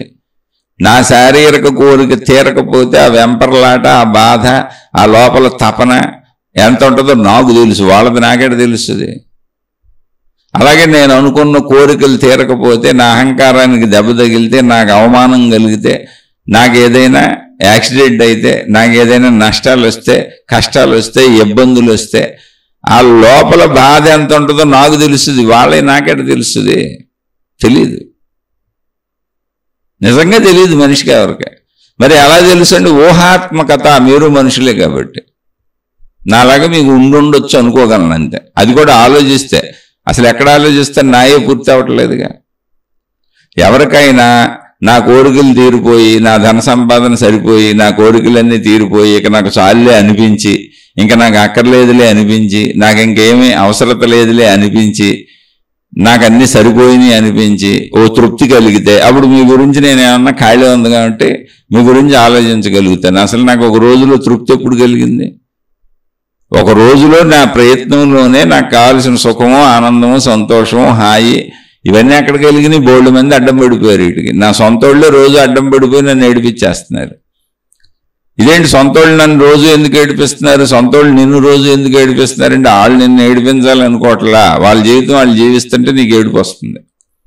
ఎవరి జీవితం వాళ్ళు వాళ్ళకి నచ్చినట్టు జీవిస్తుంటే, వాళ్ళకి నచ్చినట్టు మాట్లాడుతుంటే, వాళ్ళకి నచ్చినట్టు జీవిస్తుంటే, వాళ్ళకి నచ్చిన పనులు చేస్తుంటే, వాళ్ళకి నచ్చినవి చూస్తుంటే, వాళ్ళకి నచ్చినవి ఏంటంటే, వాళ్ళకి నచ్చినవి తింటుంటే, వాళ్ళకి నచ్చినవి కట్టుకుంటుంటే, వాళ్ళకి నచ్చినట్టు మొత్తంగా వాళ్ళు జీవిస్తుంటే పక్క వాళ్ళకి దుఃఖం అవుతుంది. ఎందుకని మొట్టమొదటి నుంచి ఇదే చెప్పుకుంటున్నాం మనం. మనుషులందరూ మనుషుల మధ్యనే జీవించాలి, మనుషులతోనే జీవించాలి, మనుషుల నుంచి అన్ని పొందాలి. మనిషికి కావలసినటువంటి హాయి, సంతోషము, ఆనందము, సుఖము, అవసరము మొత్తం అన్నీ కూడా సాటి మనిషి నుంచే రావాలి. వాళ్ళు అనేక మంది ఉండొచ్చు, కానీ ఇక్కడ ఎవరికి వాళ్ళు వాళ్ళ జీవితం వాళ్ళు వాళ్ళ సంతోషం కోసం, వాళ్ళ ఆనందం కోసం, వాళ్ళ హాయి కోసం, వాళ్ళ సుఖం కోసం, వాళ్ళ శరీరంలో వాళ్ళకి తెలుస్తున్న దానికోసం, వాళ్ళ కోసం వాళ్ళు బతుకుతుంటే నీకెందుకు సంతోషాన్ని అందిస్తారు? వాళ్ళు సంతోషం కావాలనుకుంటున్నారు. నీకెందుకు ఆనందాన్ని అందిస్తారు? వాళ్ళ ఆనందం కావాలనుకుంటున్నారు. అసలు ఏదైనా నీకెందుకు అందిస్తారు? వాళ్ళకన్నీ కావాలనుకుంటూ జీవిస్తున్నారు. ఆ జీవించే దాంట్లో మళ్ళీ వాళ్ళు కూడా మనుషుల నుంచే పొందాలి కాబట్టి నీ దగ్గర కొంత ప్రయత్నిస్తున్నారు. ఇక్కడ ఆలోచించండి. ఇప్పుడు అంటే అందరూ పొందే ప్రయత్నంలోనే ఉన్నారు. అందరికీ మనుషులే ఇవ్వాలి, మనుషుల నుంచే మనుషులకు రావాలి. ఎక్కడ ప్రాబ్లం ఉంటుందా ఉండదా అంటే ఎప్పుడూ ఉంటుంది. మరి దీన్ని ఎలా అంటే, దీనికి ఎలా అనేదానికి రెమెడీ లేదు. అసలు సృష్టి ఆధారత అలా పెట్టింది మనకి. సృష్టి ఆధారత ఇలాగే ఉంది, ఇంతే జీవన విధానం. అందుకని ఇందులోంచి ఏదో కొంచెం బుర్రగలళ్ళు, తెలివిగలళ్ళు, ఏదో తెలివో బుర్రో ఏదో ఒకటి ఆధ్యాత్మికత అని, ఆత్మజ్ఞానం అని, మంచితనం అని, మానవత్వం అని, అభ్యుదయవాదం అని, మానవతావాదం అని రకరకాలు చెప్పి మంచిగా ఉండండి, ఇతరులకు ఉపయోగపడండి, త్యాగం చేయండి, మేలు చేయండి అంటే ఎదుటివాడి గురించి ఆలోచించండి అనే పద్ధతిని నేర్పడానికి విశ్వప్రయత్నం చేస్తున్నారు. ఎదుటివాడి గురించి ఆలోచించొచ్చేమో, కానీ నిజంగా అనుభవం అయ్యేది మాత్రం నేను నాకే. ఇది కదా సత్యం శరీరానికి. శారీరక సత్యం ఏంటి అంటే అనుభవం అయ్యేది నేను నాకే. ఇప్పుడు నా భర్తకి ఆకలేస్తుందో లేదో నాకు తెలియదు, నేను ఊహించగలను. నాకు ఆకలేస్తుంది కనుక ఈ టైంకి ఆయనకు కూడా ఆకలి వేయొచ్చేమో అని. ఏంటంటే మీకు ఆకలేస్తుందా, అన్నం పెట్టైనా తింటారా అని గౌరవంగా పోనీ ఆయనకి పెట్టి తిందాము అని అడిగాను అనుకోండి. నాకు ఆకలి వేయట్లేదు, నేను ఒక గంటకి తింటాను, నాకు ఇంకా ఆకలి మొదలవ్వలేదులే, పని చేసుకుంటున్నాను, డిస్టర్బ్ చేయబాకంటాడు. ఇప్పుడు నాకు ఆకలేస్తుంది, నేను తినేసాను అనుకో, పొద్దున్న నుంచి ఇక తింటమే కార్యక్రమం. నాకంటే ముందు మింగేసింది, పొద్దున్న టిఫిన్ మింగేసింది, ఇప్పుడు ఇది మింగేసింది, ఏదో ఒకటి అనిపిస్తుందంట. అది తప్ప రైట్ ఆయన కాదు, స్త్రీలు అవ్వచ్చు పురుషులు అవ్వచ్చు, ఇద్దరికీ ఒకేసారి ఒకేలా అన్నీ అనిపించాలనే రూల్ లేదు. కానీ చిత్రమైన విషయం ఏంటంటే పోనీ కుటుంబంలో కలిసిమెలిసి ఉన్నప్పుడు చూసేవి, వినేవి, తినేవి ఇటువంటివన్నీ పోనీ సర్దుకొని మంచోళ్ళు ఎవరికాళ్ళు చేసుకోవచ్చు. కానీ కామ కోరికలు స్త్రీ పురుషుడు కలిస్తే తప్పతేరు. పురుషుడు కోరికొచ్చినప్పుడు స్త్రీకి కూడా రావాలిగా, స్త్రీకి కోరికొచ్చినప్పుడు పురుషుడికి కూడా రావాలిగా. నాకు కోరిక రాకుండా నీ కోరిక నేను ఎలా తీర్చను? కొంచెం తిరుద్దామని ప్రయత్నించిన నాలో సంపూర్ణమైనటువంటి ఇష్టత నీకు కనపడదు అక్కడ, ఎందుకంటే నాకు కోరిక కలగలేదు కాబట్టి. ఇవన్నీ ఘర్షణలకే ఇబ్బందులకి గురవుతూనే ఉంటుంది. ఇదే జీవితం. ఈ జీవితం ఇలాగే ఉంటుంది. మళ్ళీ ఇద్దరికి కోరిక కలగదా? ఎప్పుడైనా అరుదుగా కలగచ్చు. ఇద్దరు ఒకే సినిమా చూద్దామని ఎప్పుడైనా అనుకోవచ్చు. ఇద్దరికి ఒకే రకం బట్టలు ఒకసారి నచ్చవచ్చు, ఇద్దరికి ఒకే రకం ఆహార పదార్థాలు అప్పుడప్పుడు నచ్చవచ్చు. అలా నచ్చవంటల్లా కలవచ్చు, కలవకపోవచ్చు. రెండింటికి ఛాన్సులు అటు ఇటుగా ఉన్నాయి. అన్నింటికి ఛాన్సులు 50-50 ఉన్నాయి. కలవకపోయే ఛాన్సులు ఎక్కువ ఉన్నాయి, 50-50 కాదు, ఎక్కువ ఉన్నాయి. ఎందుకంటే ఎవరి మనసు వాళ్ళదే. ఎక్కడెక్కడో పుట్టినోళ్ళు, ఎక్కడెక్కడో పెరిగినోళ్ళు, ఎక్కడెక్కడో ఎవరి మనసును వాళ్ళు తయారు చేసుకున్నోళ్ళు. ఏ ఇద్దరి మనసులు ఒకలా ఉండవు, ఏ ఇద్దరి రూపాలు ఒకలా ఉండవు, ఏ ఇద్దరి గొంతు ఒకలా ఉండదు, ఏ ఇద్దరు వేలుముద్రలు ఒకలా ఉండవు, ఏ ఇద్దరి కంటిలో పొరలు కూడా ఇప్పుడేవో రెటీనా పొరలు ఫోటోలు తీస్తున్నారు ఐడెంటిఫికేషన్ కోసం. అంటే అవి కూడా ఒకలా ఉండవు, వేరువేరుగా ఉంటాయి. అలా మనిషిలోని ప్రతి అణువణువు కణకణము పక్క మనిషితో వేరుగానే ఉంది. అది సొంత పిల్లలైనా కావచ్చు, సొంత తల్లిదండ్రులైనా కావచ్చు, సొంత భార్యాభర్తలైనా కావచ్చు, ఎవరు ఎంత సొంత వాళ్ళైనా వేరువేరే. శరీర నిర్మాణమే అలా ఉంది. అది వేరువేరైనప్పుడు, సృష్టి అంతా వేరువేరైనప్పుడు కలవటం అనేది ఎలా జరుగుతుంది? ఒక జాతిలో కొన్ని విషయాలు అప్పుడప్పుడు కలవచ్చు. అంటే నిజంగా ఇందాక 50-50 అన్నాను, ఈ లెక్కను చూస్తే ఒక 10% కలుస్తే ఏమో 90% విభేదంగానే ఉంటాయి. ఒకే జాతి కాబట్టి అప్పుడప్పుడు కలవచ్చు. అందుకని ఈ విభేదం ఏమవుతుందంటే, ఈ విభేదం ఇలాగే ఉంటుందని మనకు ఒకవేళ తెలిసినా, ఈ విభేదం ఇలాగే ఉంటుందని తెలిసినా రోజువారీ జీవితంలో నేనే కదా నాకు అర్థమయ్యేది, ఈ శరీరంలో నేనే కదా నాకు తెలిసేది, ఈ శరీరంతో నా అనుభవాలే కదా నాకు తెలిసేది. నా ఆకలి, నా రుచి, నా దృశ్యము, నా శబ్దము, నాకు కావలసినవి, నా ఇష్టాలు, నా అయిష్టాలు, ఇవే కదా నాకు తెలిసేది. విభేదాలు ఉంటాయని నాకు తెలుసు, జ్ఞానం చెబితే అర్థమవుతుంది. కానీ జీవించేది నేను ఈ శరీరంతో, ఈ శరీరంలో కదా. మరి దీనికి ఇష్టాయిష్టాలు అన్నీ ఉన్నాయి కదా, అవి ధర్మపరమైన మంచియే కదా. నేనేమి మరీ వెళ్ళిపోయి దారుణంగా మటలు చేస్తానంటలేదు. కానీ నేను తినే తిండి, నేను కట్టుకునే బట్ట, ఏదో నా ఇష్టం, నేను పడుకునే స్టైలు, నేను లేచే స్టైలు, నాకేదో పెళ్లి చేసుకున్నా నా శారీరక కోరికలు నాకు ఇష్టం వచ్చినప్పుడు అలా అన్నీ నాకు ఇష్ట ప్రకారం అనుకుని జీవిస్తా కదా. నాకు తెలుస్తుంది నా ఇష్టము నా కష్టమే కదా. మరి అలా అంటే దీనికి అంతే. ఇంకా ఇది ప్రపంచంలో నువ్వు శరీరం ధరించి వన్స్ ఇక్కడికి వచ్చేసినాక ఇది ఇంతే. జాగ్రత్తగా చూస్తే వేరు అంటే సృష్టి అంతా వేరువేరుగా ఉంటుంది, అన్ని వేరువేరే. మానవులు ఎంతమంది అయినా పుట్టినండి, అందరూ వేరువేరుగానే ఉంటారు, అందరు గొంతులు వేరువేరుగానే ఉంటాయి, అన్ని వేరువేరుగానే ఉంటాయి. ఏ ఇద్దరు వేలుముద్రలు కలవనేగా ఆధారతలుగా అవి తీసుకుంటున్నారు. వేలుముద్రలే కలవనప్పుడు గుణాలు, స్వభావం ఇవన్నీ ఎందుకు కలుస్తాయి? జాతులు ఒకటే కనుక, మానవ జాతి ఒకటే కనుక, శరీర నిర్మాణం ఒకటే కనుక, శరీర పనితీరు ఒకటే కనుక అక్కడక్కడ కలవచ్చు అన్నా కలిసేది 10% 5% ఉంటుంది. మిగిలిందంతా సృష్టి అంటేనే వేరు వేరు విభిన్నత. ఈ విభిన్నత ఉందని తెలిసినా నాకు తెలుస్తుంది నేనే కదా, నా ఇష్టమే కదా, నా శరీరమే కదా, నా కష్టమే కదా అన్నప్పుడు 100 సంవత్సరాల జీవితంలో ఈ విభిన్నతని నేను ఎలా సమర్థించుకోగలను, తట్టుకోగలను? ఎందుకంటే నాకు నా ఇష్టమే తెలుస్తుంది, నాకు నా కష్టమే తెలుస్తుంది, నా ఇబ్బందే తెలుస్తుంది, వాళ్ళకి తెలుస్తుంది. అంత వైరుధ్యతే ఉంది ఇక్కడ అన్నప్పుడు ఇది ఇలాగే ఉంటుంది. నువ్వు యాక్సెప్ట్ చేసినా చేయకపోయినా శరీరం ధరించటమే ఇంతే, అంతే, ఇంకా దానికి మార్పు లేదు. ఇంతే అంటే ఏంటి? భౌగోళిక పరిస్థితిలో చలి ఉంది, అంతే. ఏం చేయాలి? అనుభవించాల్సిందే. నువ్వెన్నైనా కట్టుకో, కప్పుకో, తెచ్చుకో, మంటలేసుకో, చేసుకో, ఏదో ఒకటి చేసుకో, ఉపశమనానికే తప్ప చలిని నువ్వు అనుభవించక తప్పదు. మొత్తం వాతావరణమే చల్లబడిపోయింది, సృష్టి చల్లబడిపోయింది. అలాగే వేడొచ్చింది, నువ్వెన్నైనా చేసుకో, మొత్తం సృష్టి వేడెక్కిపోయింది.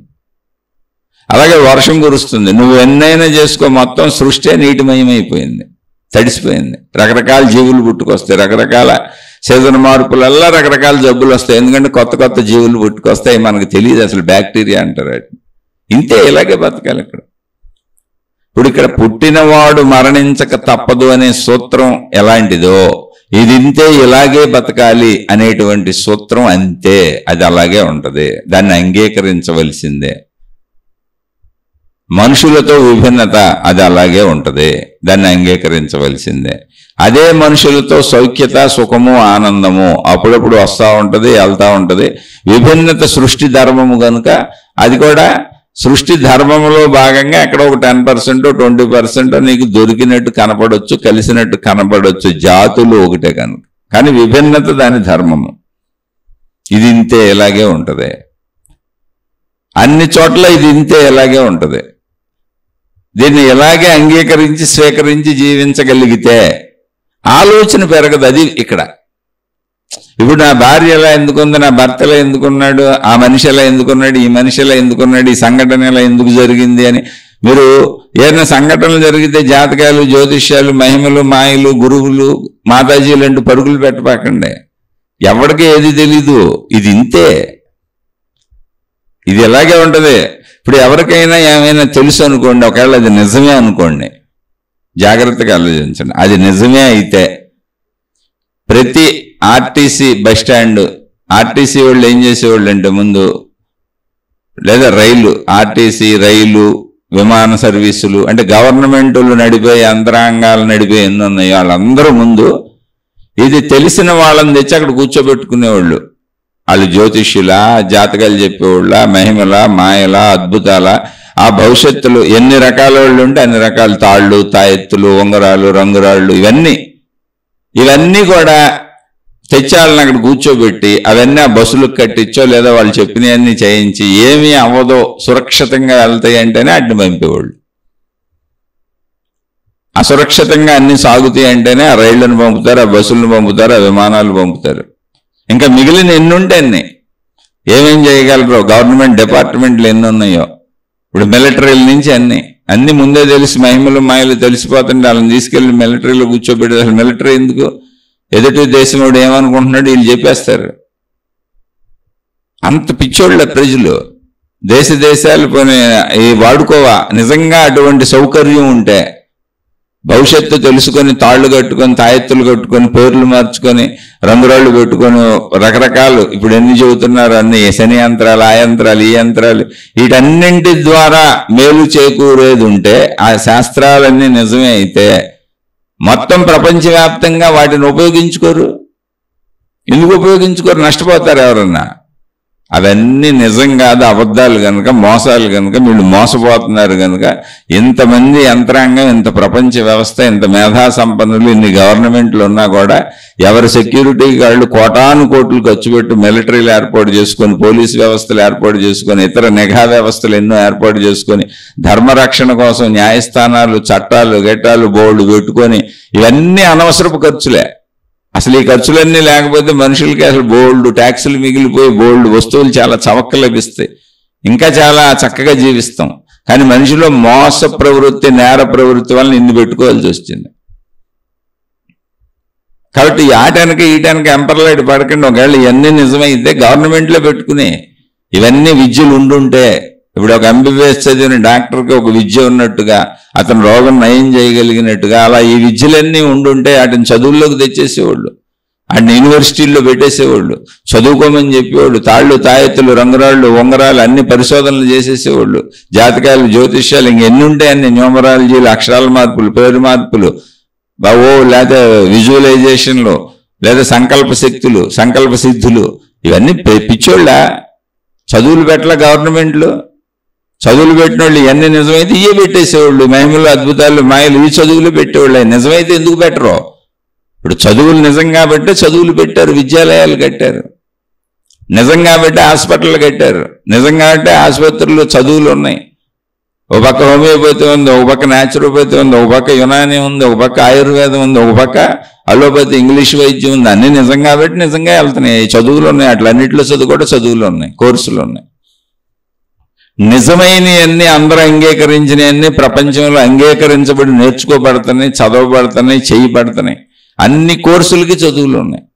ప్రపంచంలో ఉన్న అన్నింటికి, అన్ని రంగాలకు అన్ని కోర్సులు, చదువులు నేర్చుకోవటం ఉంది. విమానాలు తోలుతాననేవాడు తోలొచ్చు, తయారీవాడు తయారు చేయొచ్చు, వాహనాలు, అన్ని రకాలకే చదువులు ఉన్నాయి. అవి చదువుకొని ఆ రంగంలోకి వెళ్ళిపోవచ్చు నువ్వు. మరి వీటన్నిటికీ చదువులు ఎందుకు లేవు? మహిమలు, మాయలు, అద్భుతాలు, తాళ్ళు, తాయెత్తులు, రంగురాళ్ళు, ఉంగరాలు, రక్షరేఖలు అంటే ఇది నిజమని ఎవరు అంగీకరించాల తరతరాలుగా ప్రపంచంలో. లేకపోతే ఇవన్నీ విద్యల్లోకి వచ్చేసాయి, చదువుల్లోకి వచ్చేసాయి. ఇవి నిజం కాదు కాబట్టి అవి చదువుల్లోకి లేవు. అవి మోసాలు కాబట్టి చదువుల్లో పెట్టలేదు, ఆథరైజ్ చేయలేదు. వాటిని అవన్నీ మోసాలు. మీరు మోసపోతా ఉంటారంటే ఎవడేం చేయగలడు? ఇంకా అలా పెట్టారంతే. ఆశ ఉన్నోడు మోసపోతాడు. అందుకని అటు వెళ్ళకండి. ఇది ఇలాగే ఉంటుంది. నా భార్య అలా ఎందుకుంది అంటే ఆమెకు సొంత మనసు ఉంది, సొంత శరీరం ఉంది. నా భర్త అలా ఎందుకున్నాడు? అదేంటి పెద్ద ప్రశ్న. ఆయన ఎక్కడో పుట్టాడు, ఎవరికో పుట్టాడు, ఎక్కడో పెరిగాడు. ఆయన సొంత మనసు ఉంది, సొంత శరీరం ఉంది. అన్నీ సొంతమే ఉన్నాయి. సొంత గొంతు, సొంత చెవులు, సొంత కాళ్ళు, సొంత ముక్కు, మొత్తం ఆయన అంతా సొంతమే. ఆయన శరీరం అంతా ఆయన సొంతమే, నీ శరీరం అంతా నీ సొంతమే. మీ ఇద్దరికి ఒక ఆకర్షణ ఉంది కాబట్టి పెళ్లి చేసుకున్నారు, అంతే తప్ప మీ ఇద్దరు వేరు వేరే. మేము ఒకటైనా అసలు ఎప్పటికీ అనబాకండి. ఊరినే కుటుంబ వ్యవస్థని మనం తయారు చేసుకున్నాం. అది సృష్టి చేసిన వ్యవస్థ కాదు. జంతువుల్లో కుటుంబ వ్యవస్థ లేదు. మనం సౌకర్యం కోసం తయారు చేసుకున్న వ్యవస్థే తప్ప అది కలిసిపోయే వ్యవస్థ కాదు. అందరూ వేరు వేరే, పిల్లలు వేరు వేరే, తల్లిదండ్రులు వేరు వేరే. ఎందుకని ఎవరి శరీరం వాళ్ళకుంది, ఎవరి ముక్కు వాళ్ళకుంది, ఎవరి చెవులు వాళ్ళకున్నాయి, ఎవరి మేధాశక్తి వాళ్ళకుంది, ఎవరి శరీర అవయవాలు మొత్తం వాళ్ళకన్నాయి. ఎవరి ఆకలి వాళ్ళకి అప్పుడు పుడుతుంది. ఎవరు ఆకలి వేసినప్పుడే వాళ్ళు తినగలరు. ఎవరికి నవ్వు వస్తే వాళ్ళు నవ్వుతారు, ఎవరికి ఏడుపు వస్తే వాళ్ళకి ఏడుస్తారు. ఇంటి యజమానిని కదా, నాకు నవ్వు వచ్చింది, మీ అందరూ నవ్వాలి, నాకు ఏడుపు వచ్చింది, మీ అందరూ ఏడవాలి, నాకు ఆకలి వేసింది, మీరు అందరూ తినాలి, నాకు నిద్ర వచ్చింది, మీ అందరూ పడుకోవాలనేటువంటి మూర్ఖ శిఖామణులు స్త్రీలలో, పురుషుల్లో ఎంతోమంది ఉన్నారు.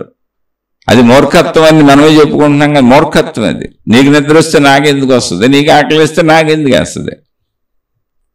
ఇలా మనం అన్ని విషయాలను అర్థం చేసుకొని పోనీ తిని తాగి విషయాలన్నింటిలో వేరువేరుగా ఉండొచ్చేమో, అక్కడ వరకు అంగీకరించవచ్చేమో. మరి శారీరక కోరికలు ఎలా? శారీరక కోరికలు ఇద్దరికే ఒకేసారి కలిగితేనే ఇద్దరు ఆనందంగా ఒకరి కోరిక ఒకరు తీర్చుకోగలుగుతారు. ఇద్దరికి ఒకేసారి కలుగుద్ది అనేటువంటి రూలే ఉంది అక్కడ. No rule. ఒకసారి కలగచ్చు, కలగకపోవచ్చు. అలానే కలగదనే రూల్ కూడా లేదు, కలగచ్చు. అదే ఇక్కడే సుఖము అనేటువంటిది దొరుకుతుంది. అందుకని మనం ఇప్పుడు చేపలు పట్టడానికి గేలాలు వేస్తారు మనుషులు. మీకు ఒకటి విషయం చెబుతున్నా. చేపలు పట్టడానికి గేలం వేసిన ఆయన ఉద్దేశం ఏంటంటే, ఈ చెరువులో చేపలు ఉన్నాయి, ఖచ్చితంగా నాకు చేప పడుద్ది, ఇప్పుడు నేను దాన్ని పట్టుకుంటాను అనేటువంటి భావన. లేకపోతే అసలు చేపలు పట్టడానికి ట్రై చేయడు, గేలం వేయడుగా. కానీ చేప దొరకవచ్చు, దొరకపోవచ్చు. ఎంతసేపు నువ్వు నిరీక్షించినా చేప పడచ్చు, పడకపోవచ్చు అనే అంశం ఎప్పుడూ ఉంది అక్కడ. ఒకవేళ చెరువులో చేపలు ఉన్నా కూడా నీకు దొరకపోవచ్చు, దొరకవచ్చు, లేదా అసలు చెరువులో చేపలు ఉండకపోవచ్చు. అలాగే ఈ సుఖము దుఃఖము అనేది ఒక్కొక్కసారి కలవచ్చు, కలవకపోవచ్చు. అప్పుడప్పుడు సుఖాలు కలుస్తాయి కాబట్టి, భావనలు కలిసినాయి కాబట్టి, ఒకేసారి కుదిరింది కాబట్టి సుఖాలు రావచ్చు, ఆనందాలు రావచ్చు. కలవదు అనేది ఉంటుంది కాబట్టి దుఃఖాలు రావచ్చు, బాధలు రావచ్చు. ఇది ఇంతే, ఇది ఇంతే అని అంగీకరించినటువంటి మనసుకే భయం కలుగుతుంది. ఎందుకో తెలుసా? ఇది ఇంతే అని అంగీకరించిన మనసు ఎప్పుడు ఇది తనకు అనుకూలంగా జరగాలనుకుంటూ ఉంటుంది. ఇందులో పెద్ద జ్ఞానం కూడా ఏమి లేదు అసలు. ఇందులో పొడిసేసినంత పెద్ద జ్ఞానమే లేదు. ఎందుకని? అనేక మంది మనుషులు అనేక రకాలుగా ఉన్నారు. కానీ మనుషుల మధ్యలోనే బతకాలి, మనుషులతోనే బతకాలి. అసలు పెళ్లి సంబంధాలు ఎంత చిత్రమో చూడండి. ఇంకా పోనీ పిల్లలంటే తల్లిదండ్రులు వివాహం చేసుకొని పిల్లల్ని కన్నారు, పిల్లలు వీళ్ళ ఇంట్లోనే పెరుగుతారు, ఏదో వీళ్ళ కాళ్ళ ముందే పెరిగారు, పోనీ అది వదిలేయండి. ఇప్పుడు పెళ్లి సంబంధాలు చూడండి, ఎక్కడెక్కడో ఎత్తుక్కుంటాం, కూరగాయలు ఎత్తుక్కున్నట్టు, కిరాణా సరుకులు ఎత్తుక్కున్నట్టు, షాపుకి తిరిగి చీరలు బట్టలు ఎత్తుక్కున్నట్టు ఎత్తుక్కుంటాం. మనకు నచ్చిన గంతకు తగ్గ బొంత దొరికే వరకు ఎత్తుక్కుంటాం. అసలు ఆ ఎత్తుకులాటలో ఎంతమందిని వదిలేశామో, ఎంతమంది స్త్రీలు పురుషులను వదిలేశారు, ఎంతమంది పురుషులు స్త్రీలను వదిలేశారు.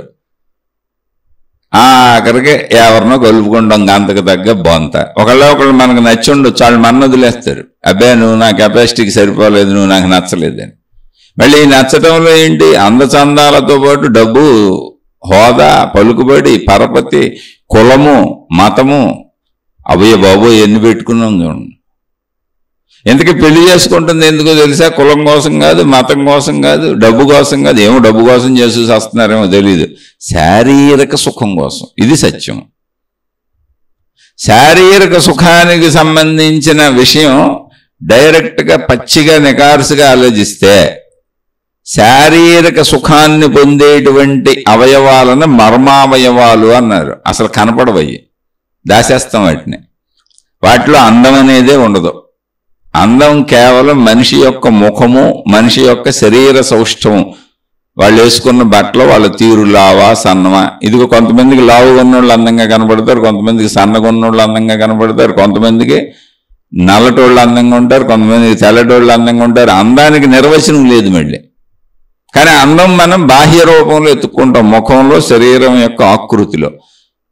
కానీ సుఖం శారీరక మర్మావయవాలలో ఉంది. మర్మ అంటే రహస్యము, దాచేసామని, అసలు కనబడినవ్వమని. కానీ పెళ్లి చేసుకునేదేమో ముఖాలు చూసి, శరీరాన్ని చూసి, డబ్బులను చూసి, హోదాలను చూసి, అంతస్తులను చూసి, కులం చూసి, జాతి చూసి, ఇవి చూసి సుఖపడి పెళ్లి చేసుకుంటుందేమో శారీరక ఆకర్షణకి, సుఖానికి. సుఖావయవాళ్ళు మాత్రం అందరికీ ఒకలానే పనిచేస్తాయి. అందరికీ శారీరక సుఖం ఒకటి, అందులో ఎక్కువ తక్కువ లేదు. అందరికీ అవే అవయవాలు పనిచేస్తాయి, పోనీ వేరే అవయవాలు కూడా కాదు. అందాన్ని బట్టి సుఖం పెరగడం, డబ్బును బట్టి సుఖం పెరగడం, కులాన్ని బట్టి సుఖం పెరగడం, జాతిని బట్టి సుఖం పెరగడం అసలు లేనే లేదు. మరి మనం స్ట్రైట్ ఫార్వర్డ్గా సత్యంలో ఉన్నామా అంటే లేము. మనం జీవించేదే ఇలా. పెళ్లి చేసుకుంటుందేమో శారీరక సుఖానికి, కానీ ఆ శారీరక సుఖానికి చేసుకునే పెళ్లికి కొలబద్దలు ఏంటి అంటే ధనం, రంగు, ఎత్తు, పొడుగు జడ, పొట్టు జడ, ఉద్యోగాలు, నీ దగ్గర ఉన్న వసతులు, వనరులు, వాటికి కొలబద్దలు. ఇవన్నీ కొలబద్దలుగా శారీరక సుఖానికి ముడిపెట్టినప్పుడు స్ట్రైట్గా పొందవలసిన శారీరక సుఖం, మానసిక భావాలు వీటితో ముడిపడి ఉండటం వలన శారీరక సుఖం పొందుతున్నానా పొందటం లేదా నాకే తెలియని పరిస్థితి అయిపోయింది. ఎందుకంటే ఇప్పుడు డబ్బు మనతో ముడిపెట్టాను, డబ్బు తగ్గినప్పుడు శారీరక కోరిక భావన కూడా తగ్గిపోతుంది, భయం వేస్తుంది. అప్పుడు ఇప్పుడు సరిపోద్దో లేదో, జీవితం ఇటు వెళ్ళిపోద్దో, ఏమైపోద్దో. అంటే మిగిలిన విషయాలన్నీ నన్ను శారీరక సుఖం మీద పనిచేస్తున్నాయి వచ్చి, నాకు మిగిలిన విషయాలన్నీ. జంతువులకు అలా ఉండదు చూడండి. జంతువులకి ఇప్పుడు మనుషుల వల్లనే జంతువులకు కూడా ఆహారము, నిద్ర, భయము, మైథున సుఖము అందరికీ ఒకటే అని చెప్పారు. మనుషులకు ఎలాగో జంతువులకు కూడా అలాగనే ఆహార, నిద్ర, భయ, మైథున సుఖములు అందరికీ ఒకటే. భయం అంటే ఏంటి? శారీరక రక్షణ. నేను మరణించకూడదు, నేను జీవించాలని, జీవించడానికి అవసరమైన పనులన్నీ భయంలోంచి చేస్తాం. అంటే అసలు భయం లేకపోతే జీవించడానికి అవసరమైన పనులు కూడా చెయ్యం. మనం ఇప్పుడు ఆకలేస్తుంది, సంపాదించుకోవాలి, వృత్తి వ్యాపార ఉద్యోగాలు చేయాలి, ఒక కుటుంబ వ్యవస్థ ఏర్పరుచుకుంటున్నాం, అన్ని సంపాదించుకుంటున్నాం, అన్ని చేస్తున్నాం. ఎందుకంటే భయం వలన. బ్రతకాలనేటువంటిది, మరణించకూడదనేటువంటిది మనిషిలో ఒక సహజ ప్రవృత్తిగా లోపల ఉంటుంది. ఎందుకని బతకడానికే వచ్చావు నువ్వు ఇక్కడికి. జీవితం అలాంటిదే ఇవ్వబడినప్పుడు నీకు అలాంటి భావాలే ఇవ్వబడతాయి. కానీ మనం ఎన్ని అంటే మన ఆనందానికి, ఇప్పుడు శారీరక కోరికనే ఆనందానికి ఇన్ని చుట్టూ పెట్టుకున్నాం. అలాగే మిగిలిన అన్నిటికీ జాతి, మతము, కులము, హోదాలు, గౌరవాలు అన్నీ తెచ్చేసుకున్నాం, మనిషికి తగిలించుకున్నాం. అసలు వాటికి మనిషి జీవితానికి, అంటే కంటి చూపుకి వీటికి సంబంధం లేదు, చెవి వినికిడికి వీటికి సంబంధం లేదు. నాలుక రుచికి వీటికి సంబంధం లేదు, ముక్కు వాసనకి దీనికి సంబంధం లేదు, పంచభూతాలను అనుభవించడానికి వీటికి సంబంధం లేదు. కానీ జీవించే జీవితంలో మొత్తం మనం ఏర్పాటు చేసుకున్న వ్యవస్థతోనే వ్యవస్థలన్నీ నడుస్తున్నాయి. అన్ని సంబంధాలు పెట్టుకున్నాం. ఆ జాతి మత కుల భేదాలు వచ్చేటప్పటికి ఈ రియల్గా అనుభవించేవి కూడా పోగొట్టుకుంటున్నాం. కేవలం మానసిక భావాలు మనం తయారు చేసుకున్నాయి. ఇలా చిత్ర విచిత్రంగా మనిషి అనేకం తయారు చేసుకున్నాడు. తాను అనేకం తయారు చేసుకున్నాడు, సృష్టి అనేకం పెట్టింది. ఎన్ని పెట్టినా ఏం చేసినా ఒకటి సత్యం, మనుషులు అనేకం, సృష్టి వేరువేరు భావన, భేద భావన అంతా వేరువేరుగానే ఉంటుంది. వేరువేరుగా ఉంటేనే మనుషులందరూ వేరువేరుగా ఉంటేనే ఇంతమంది ఉన్నారు, ఇన్ని ఉన్నారు, ఎవరి జీవితం వాళ్ళు జీవిస్తున్న అనుభూతి కలుగుద్ది. పని కాదు వేరంతా ఎందుకు కలిపేద్దాం అనుకున్నారనుకోండి, మొత్తం ఎక్కడెక్కడెక్కడెక్కడో బకెట్లో నీళ్లు, చెంబుల్లో నీళ్లు, అక్కడ నీళ్లు ఇక్కడ నీళ్లు అన్ని తెచ్చేసి ఒక నదిలో పోసేసి ఈ నదిలో నీళ్ళు అన్ని సముద్రంలో పోసేసారు అనుకోండి, అనుకుందాం. అప్పుడు ఏముంది? ఒకటే ఉంది, సముద్రం ఒక్కటే ఉంది. ఇంకా అనుభవించటం అనేది ఉండదు. ఒకటే ఉన్నప్పుడు అనుభవం ఎక్కడ ఉంటుంది? అనేకం ఉంటేనే అనుభవం ఉంటుంది. అనేకం ఉంటే అనుభవం ఉన్నప్పుడు, జీవిస్తున్న భావన ఉన్నప్పుడు వేరు భావనలోనే జీవించడం కుదురుతుంది. ఇప్పుడు నా భార్య నేను కలిసిపోయి ఒకటైపోయాం అనుకోండి, అప్పుడు ఎవరు జీవిస్తారు? ఒక్కళ్ళే జీవిస్తారు. ఇప్పుడు భార్య నేను కలిసిపోతే ఇప్పుడు దేవుడు అడిగాడు అనుకుందాం ఊరికనే, నీ భార్యని నిన్ను కలిపేస్తాను, మీరు అత్యంత ప్రేమికులు కదా, మీరు విడదీసుకోలేని బంధం కదా, జీవితం మొత్తం కలిసే ఉంటారు కదా, ఎలాగో సృష్టిలో అర్ధనారీశ్వర తత్వం ఉంది కదా, మీ ఇద్దరు కలిపేస్తాను మీ ఇద్దరిని. అయితే భార్యగా అవ్వాలా భర్తగా అవ్వాలా? ఎవరో ఒకళ్ళగా అవుతారు చెప్పండి. కలిపేస్తే ఒకటి అవుతారు అంతే. రెండుగా ఉండటం కుదరదు, అనుభవించటం కుదరదు, అనుభవం ఉండదు. నాకు భార్య ఉంది, నాకు భర్త ఉన్నాడని చెప్పుకోవటం కుదరదు. అలాగే నాకు పిల్లలు ఉన్నారని చెప్పుకోవడం కుదరదు, నాకు తల్లిదండ్రులు ఉన్నారని చెప్పుకోవడం కుదరదు, నా కుటుంబ సభ్యులు ఉన్నారని చెప్పుకోవడం కుదరదు. మీ అందరినీ కలిపేసి ఒకటి చేసేస్తాను. ముందు భార్యాభర్తలు చెప్పండి, మిమ్మల్ని కలిపేసి భర్తగా చేయాలా భార్యగా చేయాలా అని భార్యాభర్తలను ఇద్దరిని భగవంతుడు అడిగాడు అనుకోండి, ఏం చెబుతారు సమాధానం? వాళ్ళు భర్తగా చేయండి అని భార్య చెప్పుద్దా? మా ఇద్దరిని కలిపేసి భర్తగా చేసేసేయండి, నేను లేకపోయినా పర్వాలేదులేండి. అదే మరణమే అయిపోయింది, కలిపేయటం మరణమే అయింది.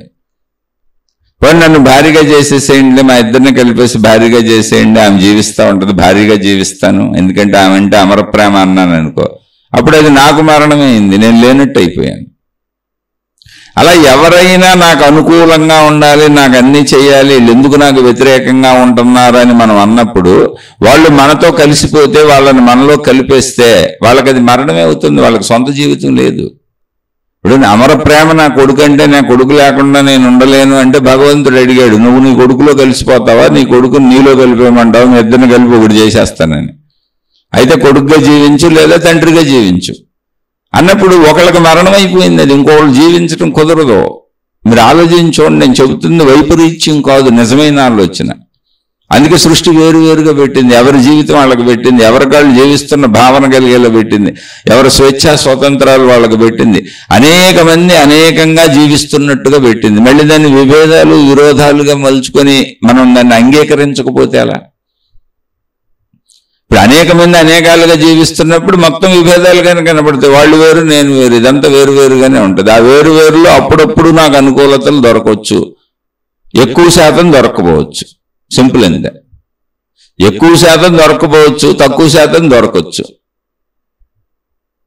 ఈ విషయాన్ని నువ్వు అంగీకరించగలిగితే దుఃఖం లేదు, అక్కడ అంగీకరించని చోట భయం వస్తుంది. అలాగే మరణము తథ్యము, అంగీకరించకపోతే భయం వస్తుంది. అనారోగ్యాలు శరీరం అంటూ ఉన్నాక ఏదో ఒక జీవిత కాలంలో ఏదో ఒక స్థితిలో ఏదో ఒక పరిస్థితిలో శారీరక మానసిక అనారోగ్యాలు రావడం సహజము. ఎందుకంటే వైరుధ్య ప్రపంచం, విభేద ప్రపంచం, అందరూ వేరువేరుగా ఉంటారు, ఎవరి జీవితం వాళ్ళదే, ఎవరి గొడవ వాళ్ళదే, ఎవరి అనుభవం వాళ్ళదే అయినప్పుడు అప్పుడప్పుడు నాకు అనుకూలతలు అధికంగా లేనప్పుడు మానసికంగా దెబ్బతింటాను, శారీరకంగా దెబ్బతింటాను. ఇది సృష్టి సహజం, అంగీకరించకపోతే భయం కలుగుద్ది. అలాగే నేను నా కుటుంబ సభ్యులు అన్నప్పుడు కుటుంబ సభ్యుల మీద ప్రేమ ఉంది నాకు, ఓకే, నా వాళ్ళంతా బాగుండాలి, నేను బాగుండాలి, ఓకే, చక్కగా ఉందండి. ఇప్పుడు భగవంతుడు, అయ్యా నీ కుటుంబ సభ్యులు లేకపోతే నువ్వు బతకలేవు, వాళ్ళ కోసం నువ్వు చచ్చిపోనన్నా చచ్చిపోతావు, ఇతరులను చంపేనన్నా చంపేస్తావు, నీ వాళ్ళని బతికించుకోవడం కోసం అవసరమైతే ఇంకొన్ని చంపేసైనా తీసుకొచ్చేస్తావు. ఓకే, అంత ప్రేమ ఉంది నీ వాళ్ళు అంటే, సూపర్, దాంట్లో డౌటే లేదు. ఓ పని చేయి, నీ కుటుంబ సభ్యులందరినీ నీలో కలిపేస్తాను, నువ్వు ఒక్కడిగా జీవించేసి అందరూ నీ లోపలే ఉంటారు. నువ్వు తింటే వాళ్ళందరూ తిన్నట్టే, నువ్వు నిద్రపోతే వాళ్ళందరూ నిద్రపోయినట్టే, నువ్వు కట్టుకుంటే వాళ్ళందరూ కట్టుకున్నట్టే, నువ్వు చూస్తే వాళ్ళందరూ చూసినట్టే, నువ్వు వింటే వాళ్ళందరూ విన్నట్టే, నీలో కలిపేయమంటావా అంటే ఇప్పుడు ఏమైంది? ఒకవేళ ప్రేమతో నేను కలిపేయమని చెప్పాను అనుకుందాం, ఇప్పుడు వాళ్ళందరూ చచ్చినట్టే, వాళ్ళు చనిపోయినట్టే, ఎందుకంటే నేనే జీవిస్తున్నా. లేదు నన్ను తీసుకెళ్ళిపోయినా, ఏమయ్యా నిన్ను తీసుకెళ్ళి నీ కుటుంబ సభ్యుల్లో కలిపోయినా అన్నారనుకో, అప్పుడు నేను చచ్చినట్టే. వాళ్ళు చూస్తారు, వాళ్ళు బతుకుతారు, వాళ్ళు తింటారు, వాళ్ళు ఉంటారు. కాదు, వాళ్ళు ఉండాలి, నేను ఉండాలి ప్రేమ అంటే ఇది ఇలాగే ఉంటుందని నువ్వు అంగీకరించాలి. ఈ సత్యాన్ని అర్థం చేసుకుంటే భయం ఉండదు. మరి భయం ఉండదు కానీ బాధ ఉండదా అంటే ఎందుకు ఉండదు? బాధ ఉంటుంది. ఇప్పుడు నా భార్య నాతో చక్కగా మాట్లాడాలని నాకుంది, నా భర్త నాతో చక్కగా ప్రవర్తించాలని నాకుంది, కానీ ఆయన ఏదో పాపం ఈ ఆఫీసులో విసుగు, శారీరక అనారోగ్యమో, లేదా ఇంటర్నల్ మానసిక బాధ, ఎవరితో గొడవ, లేదా ఏదైనా తిన్నది అరగలేదో, ఏదైనా 100,000 విషయాలు జరగచ్చు.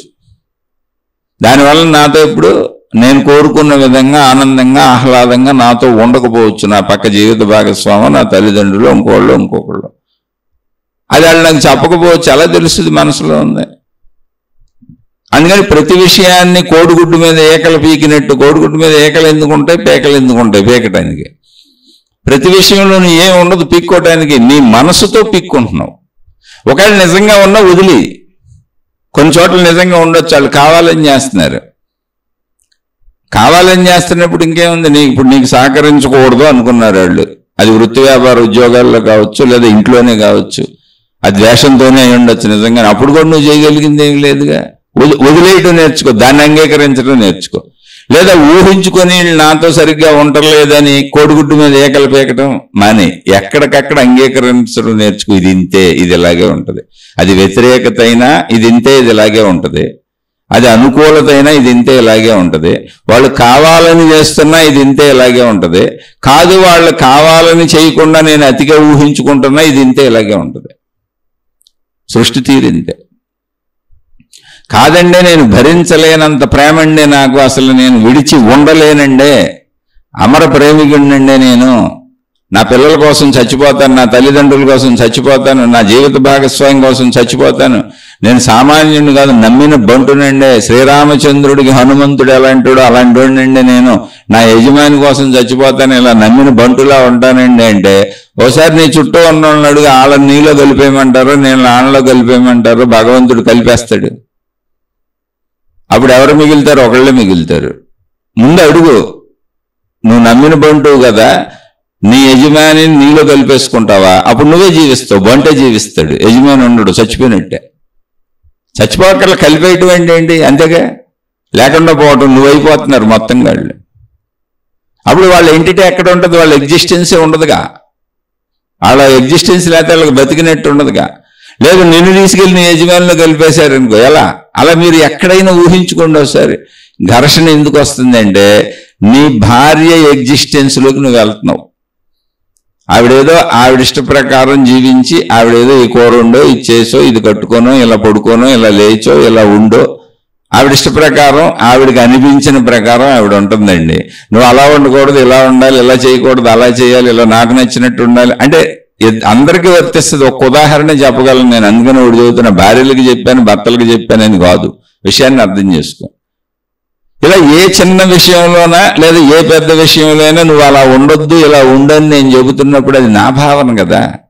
నాలా జీవిస్తే, నాలా జీవించేది ఒక్క పాయింట్లో అయినా లక్షల కోట్ల పాయింట్లు ఉండొచ్చు, కానీ నాలా జీవించని నేను చెబుతున్నప్పుడు నాలా జీవించేది ఒక పాయింట్ అయినా ఆ ఒక పాయింట్లో వాళ్ళు చచ్చిపోయినట్టే, వాళ్ళకి ఎగ్జిస్టెన్స్ లేదుగా అక్కడ. ఎదుటి వాళ్ళు ఎవరైనా కావచ్చు, నా పిల్లలు కావచ్చు, నా తల్లిదండ్రులు కావచ్చు, నా జీవిత భాగస్వామి కావచ్చు. మరి ఏంటంటే దీనికి రెమెడీ అంటే రెమెడీ లేదు అసలు, ఇది ఇంతే. వాళ్ళ ఎగ్జిస్టెన్స్ని నువ్వు చంపేసినా, నీ ఎగ్జిస్టెన్స్ని వాళ్ళు చంపేస్తున్నా, ఇలా మనం కట్టడిగా పెట్టుకున్నటువంటి అందరూ కలిసిమెలిసి బతికేటువంటి ఈ బ్రతుకులో, ఈ సర్దుబాటు అనే జీవితంలో ఎగ్జిస్టెన్స్లు కోల్పోవాలి ఒకళ్ళు, ఎవరో ఒకళ్ళు సర్దుకోవటం అంటే అది. అప్పుడు ఏమైంది? ఇది ఇంతే అని అంగీకరిస్తే దుఃఖం ఉండదు, దుఃఖం ఉండదు, కానీ సర్దుకునేటప్పుడు బాధ ఎందుకు ఉండదండి?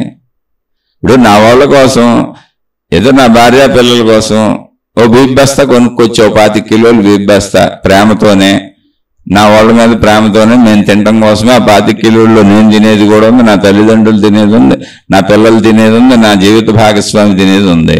నా వాళ్ళ మీద ప్రేమతోనే నేను సర్దుకొని తీసుకొచ్చా. కానీ 25 కిలోలు బీప్ బస్తా తెస్తున్నప్పుడు 25 కిలోలు బరువు తెలియదు. ఆ ప్రేమలో ఎందుకు తెలియదు? 25 కిలోలు బరువు ఉంటుంది. పైగా నాది అప్స్టైర్ అపార్ట్మెంట్లో లిఫ్ట్ కూడా లేదు మాకు, 3వ ఫ్లోర్ ఎక్కాలి. దాన్ని భుజం మీద పెట్టుకొని ఎక్కాను.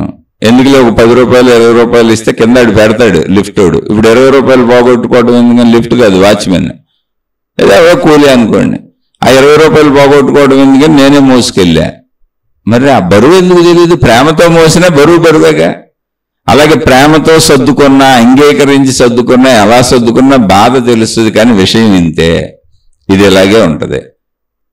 ఇక్కడ ఏమవుతుందంటే నొప్పి తెలుస్తుంది, బాధ తెలుస్తుంది, కష్టం తెలుస్తుంది, సుఖం తెలుస్తుంది, ఇబ్బంది తెలుస్తుంది. వీటన్నిటితో పాటు ఇది ఇంతే, ఇది ఇలాగే ఉంటుంది. సృష్టి అనేది వైరుధ్యము అనేకంగా ఉంటుంది. వీళ్ళు ఎలా ఎందుకున్నారు, ఇలా ఎందుకున్నారని బుర్ర బీక్కోవద్దు. ఎందుకు బీక్కోవద్దు అంటే వాళ్ళు నాలా ఉంటే నేను వాళ్ళలా ఉంటే ఇద్దరు ఎందుకుంటారు ఇక్కడ? అంటే చాలా అద్భుతంగా ఈ థాట్ అసలు నాకు ఎప్పుడు వచ్చిందంటే, నిజంగా కొన్ని జీవిస్తున్నప్పుడు చాలా బాగుంటాయి. అసలు ఇటువంటి థాట్ నాకు రావడానికి, ఇప్పుడు మీతో ఇది పంచుకోవడానికి కారణం ఏంటంటే, ఒక సందర్భంలో మా అబ్బాయిని ఏదో విషయం మీద మాట్లాడుతూ, అరే ఎందుకురా ఇలా ఆలోచించు, ఇలా చెయ్యి, ఇలా ఉండొచ్చు కదా, ఇలా చేయొచ్చు కదా అని ఏదో చెబుతున్నా. అంటే సహజంగా నేను చెప్పేది చాలా తక్కువ. ఇలా ఉండమని అసలు చెప్పను పిల్లలకి. వాళ్ళు ఎలా ఉంటే అలా స్వేచ్ఛగా పెంచడానికి ప్రయత్నిస్తాను. ఏదైనా బాగా తప్పులు చేయొద్దని చెబుతాను అంతే. అది చాలా తక్కువ అసలు మాట్లాడటం చెప్పడం. ఏదో ఒక సందర్భంలో అంటున్నప్పుడు ఆ స్వేచ్ఛ ఉండటం వలన మా అబ్బాయి నవ్వుతూ నాతో ఒకటి అన్నాడు, అన్నీ అయిపోయినాక, డాడీ మొత్తం నువ్వు చెప్పినట్టు నీలాగే నేను ఉండేటట్టయితే నేను పుట్టడం ఎందుకు, నువ్వు ఉంటే సరిపోయేది కదా. నీలాంటి వాడే ఇంకొకడు ఉండేటట్టయితే ఆడు ఉండటం ఎందుకు, నువ్వు ఉంటే సరిపోద్దిగా. అప్పుడు నేను ఉండటం ఎందుకు, నేనుంది నాలా జీవించడానికి. ఇది నువ్వు అర్థం చేసుకున్నావు అనుకో, అసలు ఘర్షణే లేదని. ఇట్లా ఎవరున్నా అంతే ఇక్కడ అని. ఘర్షణ లేదని మా అబ్బాయి అనలేదు, ఒక పదం వాడాడు అంతే. నీలాంటి వాడే, అచ్చం నీలాంటి వాడే ఇంకొకటి ఉంటే నేను పుట్టడం ఎందుకు డాడీ, నువ్వు ఉన్నావుగా సరిపోద్దిగా అన్నాడు నవ్వుతా. అసలు అద్భుతమైన ఆలోచన మెరిసింది నాకు. వాడిని చెప్పింది ఎంత నిజం, నాలా ఉండటం ఏంటని. మరి మనం ఎప్పుడూ నాలా ఉండని చెబుతాం అందరికీ. మొత్తం ఎవడు కనపడితే ఆడికి మనం ఇచ్చేది సలహాలన్నీ ఏంటి, నాలా ఉండమని కాదు. మనం ఏది చెప్పినా నాలా ఉండమనేనా? ఎవరికైనా చెప్పండి, ఏమైనా చెప్పండి, నాలా ఉండమనేనా? నేను ఇప్పుడు చెప్పే ఈ మాటలు కూడా నాకు అర్థమైంది, నేను చెబుతుంది నాలా మీరు అర్థం చేసుకోండి అనేగా. కాదు, నాలా మీరు అర్థం చేసుకోబాకండి. అందుకే నేను చెబుతున్నా, నేను సామాన్యుణ్ణి. మీ జీవితాలకు అన్వయించుకొని మీ జ్ఞానాన్ని మీరు కనుగొని ఎవరో జ్ఞానాన్ని అరువు తెచ్చుకొని అద్దెకి తెచ్చుకోబాకండి. మన మానవ జాతిలో జాతి పరంగా మన అందరికీ ఒకలానే ఉంటాయి. కానీ వైరుధ్యమే. కానీ మన సమస్యలు, మన కష్టాలు, మన బాధలు, మన శరీర నిర్మాణాలు, మన భావోద్వేగాలు మొత్తం మానవ జాతి పుట్టిన నుంచి చనిపోయే వరకు ఒకలానే ఉంటుంది. ఒకలానే ఉండే మొత్తం వైరుధ్యత. ఇది విధానం ఒకలానే ఉంటుంది, ప్రాసెస్ ఒకటే. ఆ ప్రాసెస్ మాట్లాడుతున్న పొరపాటును కూడా మీరు నాది నమ్మకండి, నాది మీరు ఆచరించకండి. అందుకే మతాలతో వచ్చిన ప్రమాదం ఏంటో తెలుసు మీకు? మతం అందరినీ ఒకలానే తయారు చేస్తుంది. ఇది ఇలా బొట్టు పెట్టుకుంటే ఆ మతం వాళ్ళందరూ బొట్టు అలాగే పెట్టుకుంటారు. అడ్డం పెట్టంటే అడ్డం, నిలువు పెట్టంటే నిలువు, గుండ్రం అంటే గుర్రం, తెల్లదంటే తెల్లది, చందనం రంగు అంటే చందనం, ఎరుపు అంటే ఎరుపు, ముదురు ఎరుప, లైట్ ఎరుప, ఇలా రకరకాలు. ఆరెంజ్ కలరా, లేదా అసలు ఏమొద్దంటే బొట్టు చెరిపేయమంటది ఇంకో మతం. వాళ్ళందరూ బొట్లు పెట్టారు, మనం అసలు బొట్టే పెట్టద్దు, చెరిపేయమంటది. వాళ్ళందరూ బొట్లు చెరిపేశారు, ఇంకా మిగిలింది మార్చలేదు. అందుకని మనం ఇప్పుడు వాళ్ళకి వ్యతిరేకమైంది, వాళ్ళు విధవలు తెల్ల చీరలు కట్టుకుంటారంటే అందుకని మనం మొత్తం తీసేసి తెల్లవి కట్టుకుందాం. అది తెల్ల చీరలు కావచ్చు, తెల్ల ప్యాంట్ షర్ట్లు కావచ్చు, బొట్లు తీసేద్దాం, అన్నీ తెల్లవి కట్టుకు తిరుగుదాం. అంటే వ్యతిరేకం, నీకు వ్యతిరేకం ఏదో నేను చేస్తా. మతం అంటే అది. మతంలో సత్యత ఉండదు, నువ్వు నిర్మాణం చేసుకున్న ఏకత ఒకటి ఉంటుంది. అంటే అందరినీ ఒకలానే తయారు చేయాలనుకుంటున్నాం, అసంభవం అసలు. ఇది అందరికీ ఒక్కటే దేవుడు, అందరికీ ఒకటే విధానాలు, అందరికీ ఒకటే పద్ధతులు. ఏంటి? దైవీపరంగా, మతపరంగా, ఆచార సాంప్రదాయాలు అన్నీ ఒకటే. కానీ మనుషులు భిన్న భిన్నంగానే ఉంటారు. ఎప్పటికీ విభేదమే, విరోధమే. సృష్టి అంతా వైరుధ్యమే. అంటే మతానికి, మానవ జీవితానికి, సత్యానికి అసలు ముడిపడదు. అందుకే నీ సత్యం నువ్వు ఆవిష్కరించుకో. ఎవరేం చెప్పినా ఇది మతం కాదు, ఇది ఆధ్యాత్మికత. ఆధ్యాత్మికత అంటే ఏంటి? వ్యక్తిగత మనిషి యొక్క సంపూర్ణ చదువు, అంతరంగ చదువు, శరీర చదువు, మొత్తం సంపూర్ణమైనటువంటి నీ చదువు ఇది. నీకు సంబంధించిన విషయం. శరీరం ఎలా పనిచేస్తుంది? సంపూర్ణంగా శరీర పనితీరు. మనసు ఎలా పనిచేస్తుంది? సంపూర్ణంగా మనసు పనితీరు. ఆ మనసుకు ఆధారమైన ప్రాణశక్తి ఎలా ఉంది? సంపూర్ణంగా ప్రాణశక్తి. మొత్తంగా నీ గురించిన పూర్తి విశేషం. సంపూర్ణమైన నీ ఆధ్యాత్మికత అనే పుస్తకం నీ సంపూర్ణ చదువు అంతే. అదొక పుస్తకం పేరు అది. ఆధ్యాత్మికము అనే పుస్తకం ఏంటంటే ఎవరికాళ్ళ వ్యక్తిగత చదువు. అది నీకు నువ్వే ఆవిష్కరించుకోవాలి. ఎవరో రాసేసిన పుస్తకాన్ని నువ్వు పాటించేది ఏం ఉండదు అందులో. మొత్తంగా శరీర పనితీరు చెప్పుద్ది, మనసు పనితీరు చెప్పుద్ది, ప్రాణశక్తి పనితీరు చెప్తుంది, మనసు ఎలా ఏర్పడుతుందో చెబుతుంది, బుద్ధి ఎలా పనిచేస్తుందో చెబుతుంది, శరీరం ఎలా పనిచేస్తుందో చెబుతుంది, ఈ సృష్టిలో ఉన్న వైరుధ్యత, విరుద్ధత ఏంటో చెబుతుంది, సృష్టి పనితీరు చెబుతుంది, ఆ సృష్టిలో నువ్వెలా ఉన్నావు చెబుతుంది, నీకు సృష్టికి ఉన్న సంబంధం చెబుతుంది. మొత్తంగా నీకు ఎక్కడెక్కడ ఏ సంబంధాలు ఉన్నాయో నీ సంపూర్ణత్వాన్ని చెబుతుంది అంతే. కాబట్టి నీది నువ్వే ఆవిష్కరించుకోవాలి. అది ఊరికి చెబుతుంది. ఎందుకని? మానవ జాతి మొత్తానికి ఇలాగే ఉంటుంది కనుక ఆధ్యాత్మికత అనే పుస్తకం జాతికి సంబంధించింది. ఎవరికాళ్ళు అన్వేషించుకోవాల్సింది. అందులో నీ అన్వేషణ ఏమి ఎవరు చేయరు, అక్కడ ఎవరు చెప్పరు, ఆ పుస్తకంలో ఉండదు. ఆ పుస్తకంలో మానవ జాతిలో మనిషి అనేవాడికి సంబంధించిన సంపూర్ణత్వం ఉంటుంది. నువ్వు స్త్రీ అయినా, నువ్వు పురుషుడు అయినా సంపూర్ణత్వాన్ని సాధించుకోవాల్సింది ఎవరు? నువ్వు. అందుకని నేను చెప్పిన జ్ఞానం కాదు, ఎవరు చెప్పిన జ్ఞానం అసలు నువ్వు నమ్మొద్దు.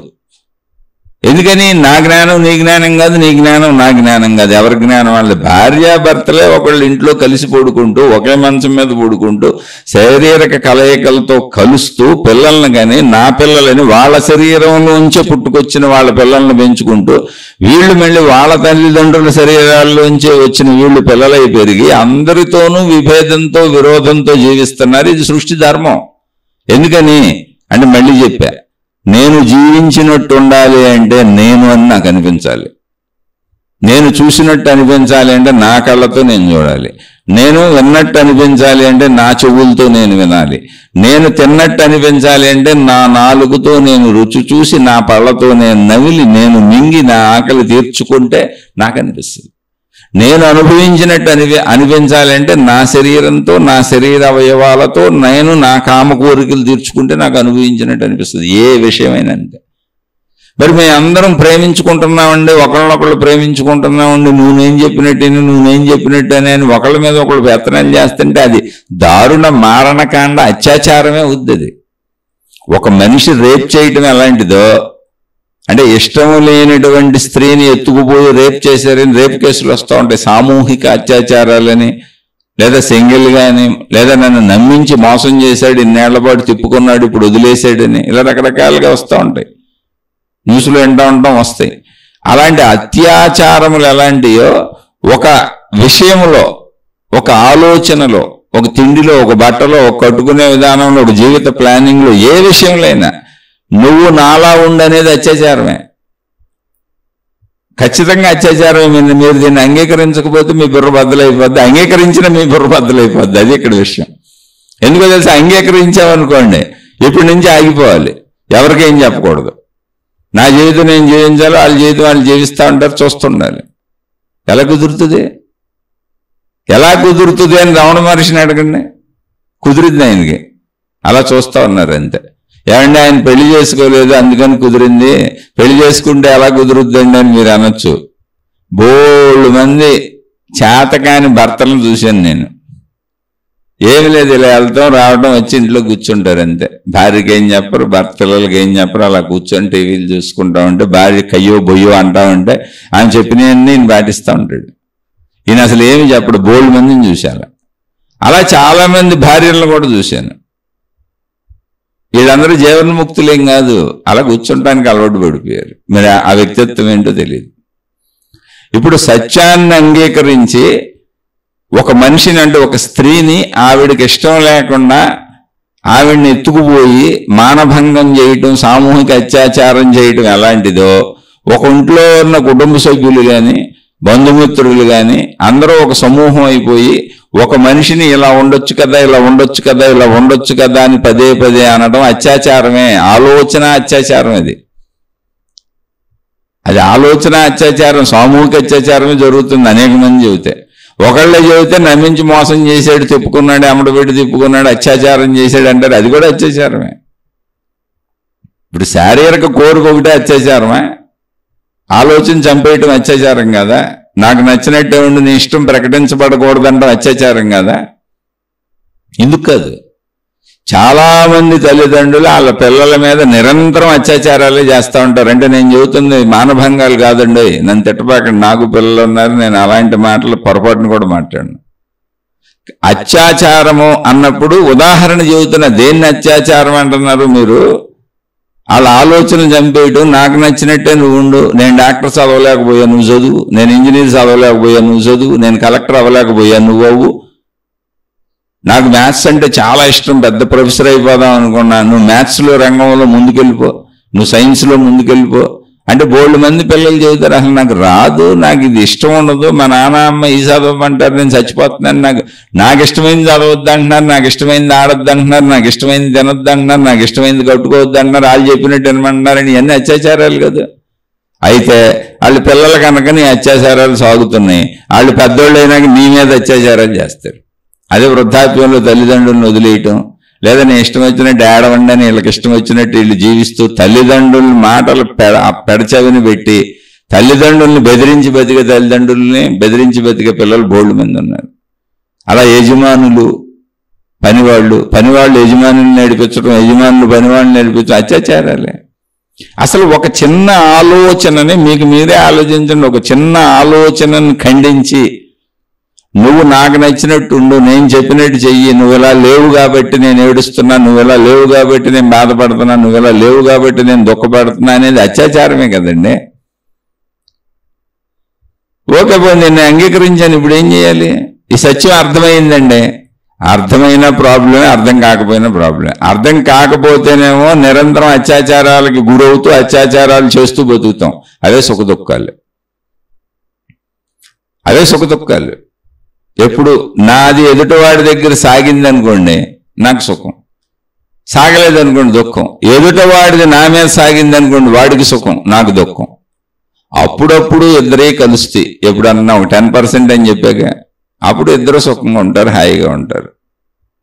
అది ఒక 10%. మిగిలిన 90% ఇంతే అత్యాచారాలతోనే సాగుతూ ఉంటాయి. ఒకళ్ళకి సుఖం, ఒకళ్ళకి దుఃఖం, సుఖ దుఃఖాలు మారుతూ ఉంటాయి.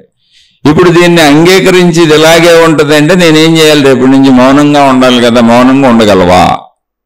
మౌనంగా ఉండటం అంటే ఏంటి? నాకు సంబంధించినవి నేను చేసుకుంటా, నాకు సంబంధించి మళ్ళీ ఇతరులతో సంబంధం ఉంది, ఇప్పుడు ఎలా చేయాలి? ఏం చేయాలి? ఒక కుటుంబం బతుకుతున్నాం, తలకూర ఇంట్రెస్ట్, ఇప్పుడు ఏం చేయాలి? ఎలా అంటే ఎక్కడికక్కడ ఎవరికి వాళ్ళు దాన్ని అంగీకరించినప్పుడు ఏం చేయాలని గొడవ రాదు. ఎందుకో చెప్పనా? అంగీకరించటం అంటూ వచ్చినాక అంటే ముఖ్యమైనటువంటి బలమైన విషయాలు తప్ప మిగిలిన అన్ని విషయాలలోనూ అంగీకార స్వభావం వచ్చిన తర్వాత ఆటోమేటిక్గా అంగీకరించడం అంటే ఏంటి? ఇప్పుడు వంట ఉండేవాళ్ళు ఎవరో ఇంట్లో ఒకళ్ళు ఉంటారు, ఏం వండాలి వీళ్ళకి తల ఒకటి ఇష్టం, కానీ అందరికీ అంగీకారం మనసు వచ్చేసింది అనుకో, వండేవాళ్ళు ఏం వండితే తినేస్తారు.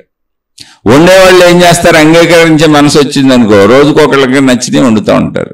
ఇవాళ వీళ్ళకి నచ్చింది, రేపు వాళ్ళకి నచ్చింది. ఎందుకని అన్నీ తినగలిగినవే, ప్రమాదాలు అయితే లేదు. అలా అంగీకార మనస్తత్వం వచ్చిందనుకో, కట్టుకునే కాడి నుంచి అన్నిటి నుంచి ఆటోమేటిక్గా పక్క వాళ్ళని అంగీకరించడం వస్తుంది. అక్కడ ఇంకా సర్దుకోవడం ఏం ఉండవు, ఒకళ్ళదొకళ్ళు చేసుకుంటూ వెళ్ళిపోతారు. అంగీకార స్వభావమే సృష్టి ధర్మము. అంగీకరించిన చోట భయం మొదలవుద్ది, అంగీకరించిన చోట ముందు ఘర్షణ మొదలవుద్ది. ఆ ఘర్షణలోంచి అనేకం పుట్టుకొస్తే ఆ అనేకం యొక్క అంతిమం భయము. మరణాన్ని అంగీకరించకపోయినా భయమే, అనారోగ్యాన్ని అంగీకరించకపోయినా భయమే, ఏ విషయాన్ని నువ్వు ఎక్కడ అంగీకరించలేదో అక్కడ అది భయాన్ని సృష్టిస్తుంది. దాని ఆఖరి ఆఖరి పరిణామం భయమే.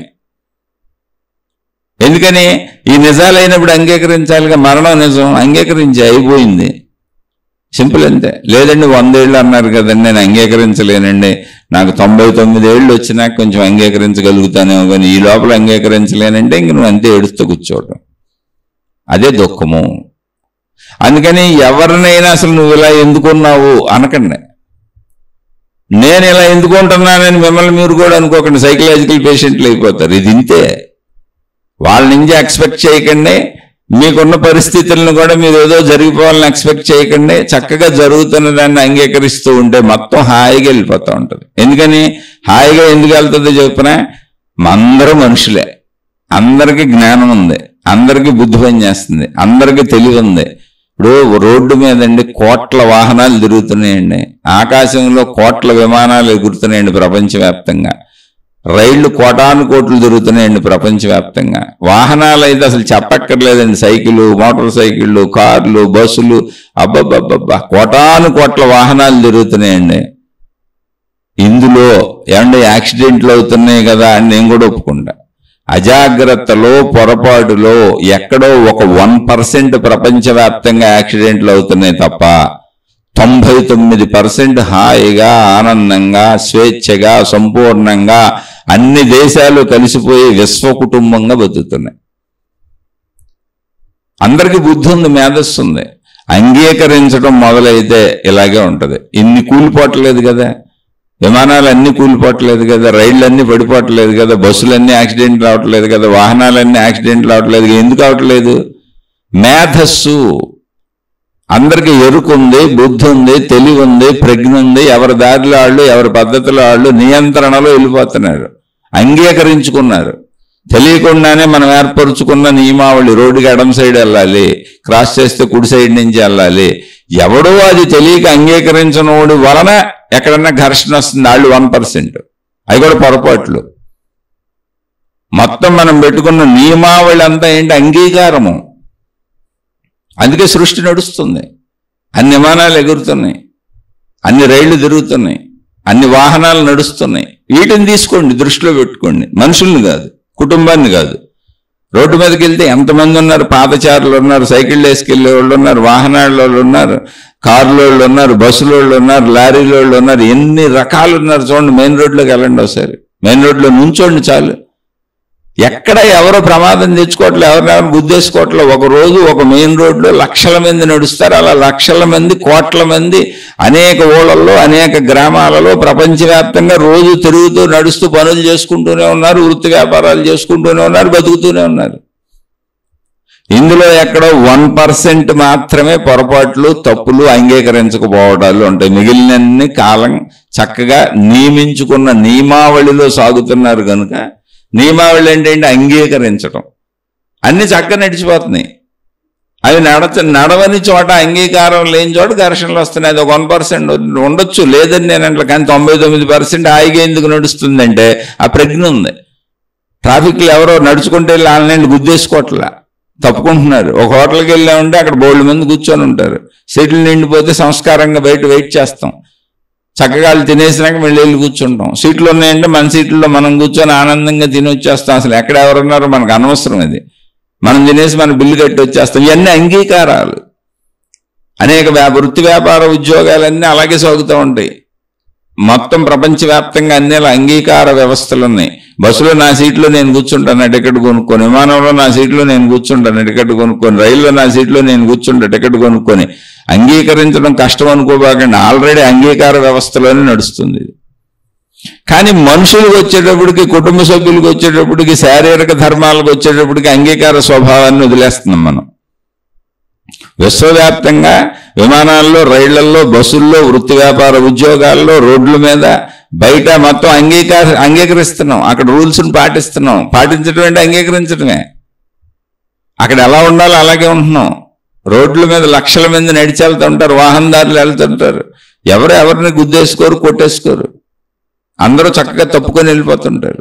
ఒకరికొకరు దారులు ఇచ్చుకు వెళ్ళిపోతుంటారు. ఇంకా కొందరు మంచిగా అయితే చిరునవ్వులు నవ్వుకుంటూ వెళ్ళిపోతుంటారు తప్పుకుంటా. ఇదంతా అంగీకారమే. అంగీకారం ఉన్న చోట మెయిన్ రోడ్లో అంత ట్రాఫిక్లో కూడా యాక్సిడెంట్ అవ్వకుండా వెళ్ళిపోతూ ఉంటాయి. రోజులు గడిచిపోతున్నాయి, సంవత్సరాలు గడిచిపోతున్నాయి, అలా జరుగుతానే ఉంది. ఎప్పుడో యాక్సిడెంట్ సంవత్సరంకి ఒకసారి అవుద్ది అంతే.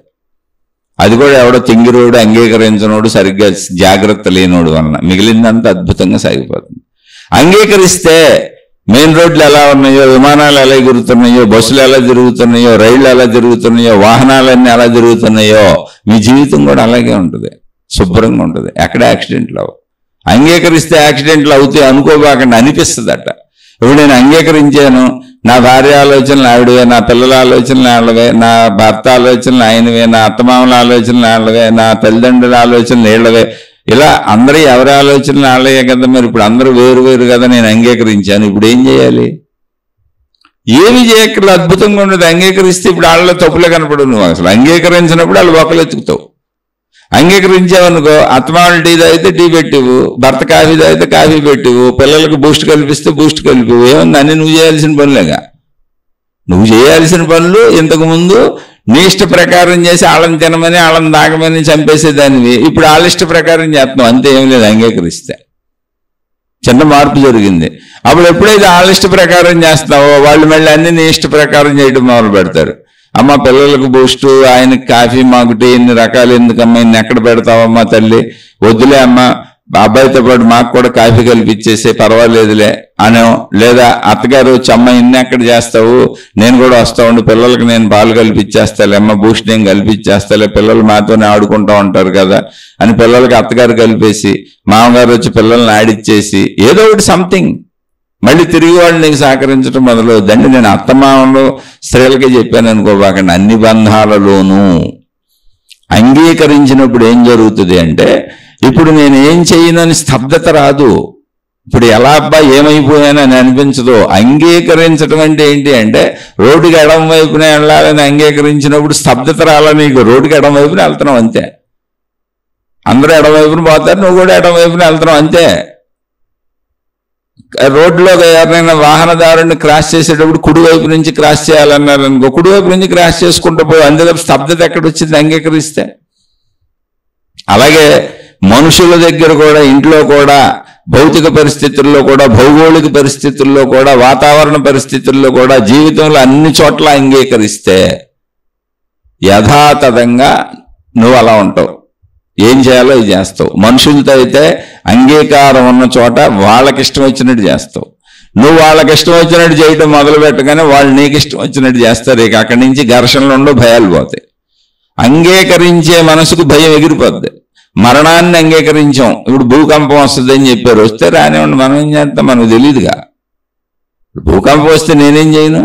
భూకంపాన్ని ఆపటం అసలు ఎవరి వల్ల కుదిరితే గవర్నమెంట్లు ఆపేసేయగా ఏదో రకంగా.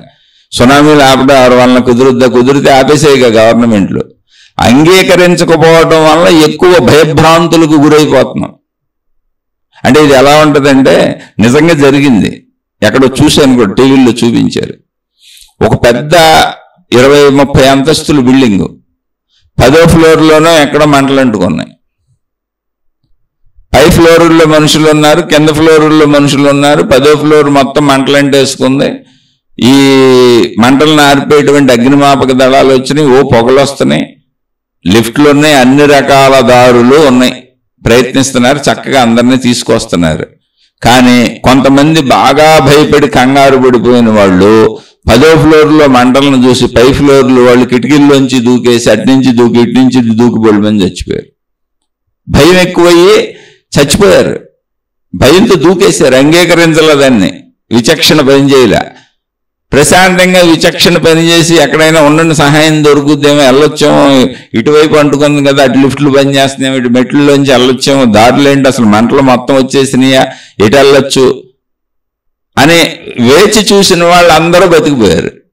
ఎందుకంటే వాళ్ళని రక్షించే దళాలు వచ్చేసినాయి, మంటలార్పే ప్రయత్నం చేస్తున్నాయి, ఈ లోపల రక్షించే వాళ్ళు రక్షిస్తున్నారు, దారులు ఉన్నోళ్ళు వెళ్ళే దారుల్లో వెళ్ళిపోతున్నారు, భయస్థులు దూకేసి చచ్చిపోయారు. అంటే అది అంగీకరించినటువంటి మనస్తత్వం అధిక భయానికి గురి చేసి ఉన్నదారులను కూడా లేకుండా చూపిస్తుంది. అది భయం అంటే, ఉన్నదారులు కూడా లేకుండా చూపిస్తుంది, విచక్షణ కోల్పోతాం. అందుకని అంగీకరించడం నేర్చుకోండి. అంగీకరించడం అనేది మీకు ప్రస్తుతానికి అర్థం కాకపోవచ్చు, కానీ అంగీకరించడం మొదలు పెడితే అద్భుతంగా ఉంటుంది. మళ్ళీ చదువుతున్న అంగీకరిస్తే, ఇప్పుడు అంగీకరించలేదు భూకంపాన్ని ఎలా ఆపుతారు చెప్పండి, అంగీకరించలేదు సునామీని ఎలా ఆపుతారు చెప్పండి, అంగీకరించలేదు ఏం చేస్తారు చెప్పండి. 1977లో దివిసీమలో భయానకమైన తుఫాను వచ్చింది. మొత్తం దివిసీమ అంతా శవాలమయమైపోయింది. దివిసీమలో ఉన్నటువంటి ఒక మారుమూల కుగ్రామము, మా తాతయ్య గారు ఉంటారు, నేను పుట్టింది అక్కడే. మా తాతయ్య గారిది పైన అంటే కిందేమో రాతితో కట్టినటువంటి గోడలో, పైన మొత్తం గడ్డితో నిర్మించినటువంటి నిర్మాణం, చెక్కలో గడ్డితో. ఇల్లు పెద్ద ఇల్లే, పెద్ద కుటుంబం. ఈ తుఫాను భీభత్సానికి మొత్తం ఆ ఊరంతా ఆర్సీసీ రూఫ్ బిల్డింగులు ఊరు మొత్తానికి 2-3 ఉన్నాయి, అంత మిగిలినన్ని పాకల టైపే. మా ఇల్లు కొంచెం రాతి గోడలు కొంచెం పర్వాలేదు, కానీ పైన పాకట అయిపోయేది, కలపేసి గడ్డేసింది. అది ఎక్కడికక్కడ ఇళ్ళు కూలిపోతున్నాయి, అసలు ఇల్లు కూలిపోతున్నాయి, మట్టి గోడలు ఈ గోడలు కూలిపోతున్నాయి, బిల్డింగుల్లోకి పరిగెత్తున్నారు అందరూ. మా తాతగారు ఉండేటువంటి ఇంటి పక్కన బిల్డింగ్ ఉంది, మా చుట్టాలేళ్ళు, చుట్టుపక్కల వాళ్ళంతా బిల్డింగ్లోకి వచ్చేసారు. మా తాతగారు ఆయన పందిరి మంచం ఉంటుంది, పెద్ద పందిరి మంచం, దాని మీద అలా పడుకొనే ఉన్నాడు. తుఫాను ఎప్పటి నుంచో వస్తుంది, నీళ్ళు ఇంట్లో కారిపోతున్నాయి, ఆయన కాలు మీద కాలేసుకు పడుకుంటాడు, అలా కాలు మీద కాలేసుకు పడుకొని కాలు ఊపుకుంటానే ఉన్నాడు. ఇల్లంతా తడిసిపోతానే ఉంది, ఆయన మీద కూడా నీళ్లు పడతానే ఉన్నాయి, ఆయన అలా కాలు ఊపుకుంటానే ఉన్నాడు. భయం లేదా అంటే లోపల ఉండొచ్చు, ఏం చేస్తాడు, ఏం చేయలేని నిస్సహాయత, ప్రకృతి ఇళయ తాండవం. అది మామూలు కాదు. 1977 సైక్లోన్ అని కొట్టండి దివిసీమకి. రోడ్లమ్మట శవాలు కొట్టుకొచ్చేసినాయి. ఎన్ని శవాలు అంటే ఆ శవాల మెళ్లలో ఉన్న బంగారాలు ఎరుకొని తీసుకొని చాలా మంది ధనవంతులు కోటేశ్వరులు అయిపోయారంట. చెప్పుకునేవాళ్ళు, నాకు తెలియదు, నేను చాలా చిన్నపిల్లలు ఉన్నప్పుడు, ఆ విషయం నాకు పెద్దగా తెలియదు. మేము అప్పుడు వేరే ఊర్లో ఉన్నాం, అక్కడ మేము లేము, మా పల్లెటూరు అది, మా తాతగారి ఊరు. మా నాన్నగారు వేరే చోట ఉద్యోగం చేస్తుంటే మేము అక్కడ ఉన్నాం. పక్క వాళ్ళు చెప్పారు, మా తాతగారింట్లో కుటుంబ సభ్యులు అందరూ కూడా బిల్డింగ్లోకి వెళ్ళిపోయారు. వెళ్తామంటే వెళ్ళమన్నారు, ఆయన వెళ్ళలేదు, ఆయన పడుకున్నారు. నేను రానులే మీరు వెళ్ళండి అన్నారు. అంటే ఆయన మొదటి నుంచి కూడా ఆయన స్వభావంలో కొంచెం రిజర్వ్డ్గా ఉండటం, అందరిని కెలక్కపోవటం, పేదవాడే కానీ ఎవరి జోలికి వెళ్ళడం. ఒకవేళ చిరిగిపోయిన బట్ట చొక్కా అయితే అదే వేసుకొని వెళ్ళిపోతాడు, అంతే. ఉన్నదేదో తింటాడు, ఎవరి దగ్గర రూపాయి అప్పు చేయి చాపడు, ఎవరి జోలికి వెళ్ళడు, ఎవరితో ఘర్షణ పడ్డు, చక్కగా తన పని ఏదో చూసుకొని, తన పొలం ఏదో చూసుకొని, తన భార్య పిల్లల్ని చూసుకొని, ఆ కావాల్సింది ఏదో చూసుకొని, మిగిలిన సమయం ఊళ్ళో ఉన్న గుళ్ళోకి వెళ్ళి కాసేపు కూర్చొని, అటు లైబ్రరీకి వెళ్ళి పేపర్లు అవి చదువుకొని, ఊళ్ళో ఉన్న పెద్దలు మంచివాళ్ళు సత్ప్రవర్తన కలిగిన వాళ్ళతో కాసేపు మాట్లాడతాడు. మళ్ళీ ఇంటికి వచ్చేసి రొటీన్ పని చేసుకుంటాడు, ఎవరి జోలికి వెళ్ళడు. విడిగా కూడా ఆయన అలాగే కూర్చుంటాడు. అలానే వాకింగ్ రోజు చక్కగా పక్క ఊరు 3-4 కిలోమీటర్లు నడిచి వెళ్ళి వస్తాడు. అక్కడికి దగ్గరికి ఒక ఊరు ఉంటుంది, అక్కడ దాకా వెళ్ళి వస్తాడు. ఆయన స్నేహితులు ఉంటారు, వాళ్ళు కూడా అందరూ ఇలాంటి వాళ్ళు, ఎటువంటి దురలవాట్లు లేవు. ఆయనకున్న అలవాటు పొడుం పీల్చేవాడు, నస్యం పల్లెటూరులో పొడుం పీల్చేవాళ్ళు. అది కూడా ఆయనకి ఎలా అలవాటు అయింది అంటే, ఆయనకి సైనస్ ప్రాబ్లం ఉండి బాగా జలుబు ప్రాబ్లం ఉన్నప్పుడు చిన్నతనంలోనే, అంటే ఒక స్థితి వస్తున్నప్పుడు పొడుం నస్యం పీల్చు తగ్గిపోద్దని ఎవరో చెప్పారంట. అప్పటి నుంచి అది పీల్చుతున్నాడు, తగ్గిపోయింది, అది అలవాటు అయిపోయింది, అలా పీల్చుకుంటూ ఉంటాడు. అదొకటి ఆయనకున్న అలవాటు. ఆయన సమయం మిగిలితే దేవాలయాల్లో కూర్చుంటాడు, ఎవరైనా మంచి వాళ్ళతో మాత్రమే మాట్లాడతాడు, ఎవరి జోలికి అసలు వెళ్ళడం. ఇప్పుడు కుటుంబ సభ్యులందరూ పక్కన బిల్డింగ్లోకి వెళ్ళిపోయారు, బోల్డ్ మంది చుట్టుపక్కల బిల్డింగ్లోకి వచ్చారు. బిల్డింగ్లో నుంచునే అంత ఖాళీ కూడా లేదు ఇప్పుడు. ఆ బిల్డింగ్ వాళ్ళు పాపం అందరినీ రమ్మన్నారు, ఏం చచ్చిపోయి చావు బతుకులు కదా అది. అలా ఊళ్ళో అక్కడక్కడ ఉన్న 2-3 బిల్డింగుల్లోకి అందరూ వెళ్ళిపోయారు. ఈ మా తాతయ్య గారు ఉన్నటువంటి ఇల్లు కూలిపోయే పరిస్థితి వచ్చింది. పైన అది కూలిపోతుంది, ఒక పక్కన ఉంగిపోయింది. ఆయన అలా మంచం మీదే ఉన్నాడు, తడిసిపోయాడు, నీళ్లు పడుతున్నాయి, ఆయన అలా మంచం మీదే ఉన్నాడు, అలా కూర్చున్నాడు, కాలు కూపుకుంటానే ఉన్నాడు. ఆ ఇంటి వాళ్ళు వచ్చి, ఆ బిల్డింగ్ వాళ్ళు వచ్చి ఆయన్ని బ్రతిమిలాడి, అయ్యా మీరు రెండని, అక్కడ వాళ్ళందరూ వచ్చి బ్రతిమిలాడి, అంత తుఫాన్లో అంత సైక్లోన్లో ఆయన్ని తీసుకెళ్తే అప్పుడు వెళ్ళాడు. వెళ్తే మళ్ళీ అక్కడ అద్భుతం ఏంటంటే ఆ ఇంట్లో ఉన్నటువంటి అంటే పూర్వకాల పిల్లల్లో పెద్ద పెద్ద పందిరి మంచాలు ఉంటాయి, వాటిని కదపటం కుదరదు, చిన్న మంచాలలాగా ఎత్తేయటం కుదరదు, మడత మంచాలు చిన్న మంచాలలాగా. ఆ మంచం మీదకి ఇచ్చారు, ఆయన మీద ఎంత గౌరవం అంటే ఆ మంచం మీదకి ఇచ్చారు, ఎవరి జోలికి వెళ్ళడం. మళ్ళీ ఆ మంచం మీద చక్కగా అలా కూర్చున్నాడు అంతే ప్రశాంతంగా, ఎవరితో ఒక మాట మాట్లాడలా, ఎవరిని మనలా. ఆయన భయపడ్డాడో తెలియదు, భయపడలేదో తెలియదు. చుట్టూ ఉన్న వాళ్ళు ఆశ్చర్యంతో దీన్ని కథల కథలుగా కొన్నాళ్ళు చెప్పుకున్నారు. ఆ తర్వాత మా తాతగారు చాలా కాలం బతుకున్నాడు. ఆ తర్వాత కనీసం ఒక 20-30 సంవత్సరాలు బతుకున్నాడు ఆయన. అంతటి నిబ్బరంగా ఉన్నాడంటే, నిబ్బరం కాదు అంతకంటే చేయటానికి ఏమీ లేదు, అంగీకారము. ఇప్పుడు ఆకారాలు పెడతారు, భయపడిపోతారు, అరుస్తారు, ఓ గంతులు వేస్తారు, ఇది అయిపోతుంది అంటారు. ఏం చేస్తాం, ఎన్ని గంతులు వేసినా భయాన్ని పెంచుకోవటం తప్ప ఇంక చేసేదే ఉంది. అదే చెప్పే చాలా మంది పైనుంచి దూకి చచ్చిపోయిన వాళ్ళు ఉన్నారు, దూకి చచ్చిపోయారు బిల్డింగుల మీద నుంచి. ఎందుకు? బోల్డ్ మంది మామూలుగా వచ్చి బతికేశారు. ఈ దూకి చచ్చిపోయిన వాళ్ళ తర్వాత బోల్డ్ మందిని రక్షించారు. అనేక చోట్ల ఇలా జరుగుతూ ఉంటాయి. ఓ కంగారు, ఓ భయం, ఇలా భయాన్ని బాగా పెంచుకున్న వాళ్ళే ఆత్మహత్యలు చేసుకుంటారు. అది ఎక్కడైనా, ఏ విషయం లేని, అది ప్రేమలు కావచ్చు, డబ్బు కావచ్చు, అప్పులు కావచ్చు, అనారోగ్యాలు కావచ్చు, ఏ విషయంలో అయినా మానసికంగా అధిక భయాన్ని అంటే అధిక ఆలోచనలు పెంచుకొని. భయం అంటే ఏముందండి? మానసిక రూపం, భావరూపం, ఆలోచన పదే పదే దాన్నే తిప్పుకోవటం, అంతకంటే ఇంకేం లేదు. ఒకే ఆలోచనని పదే పదే తిప్పుకోవటం, అంగీకరించకపోవటం, ఇది ఇలాగే ఉంటుందని అంగీకరించకపోవటం. ఇంకా చెప్పాలంటే భయానికి మూల కారణం అంగీకారం లేకపోవటమే. అంగీకరించేది అలాగే జరుగుద్ది. ప్రకృతి విలయ తాండవాలను నువ్వెక్కడ సరిపోద్దు, నువ్వెక్కడ ఆపగలిగితే గవర్నమెంట్లు ఆపేసాయి, సునామీలను ఆపేసాయి. ఆపలేక కదా సునామీ వస్తుంది జాగ్రత్త అని హెచ్చరికలు చేస్తున్నారు. తర్వాత ఏమన్నా వరదలు గరుదలు అయిపోయినా సహాయాలు చేస్తున్నారు. ఆపలేము, నేను అంగీకరించు.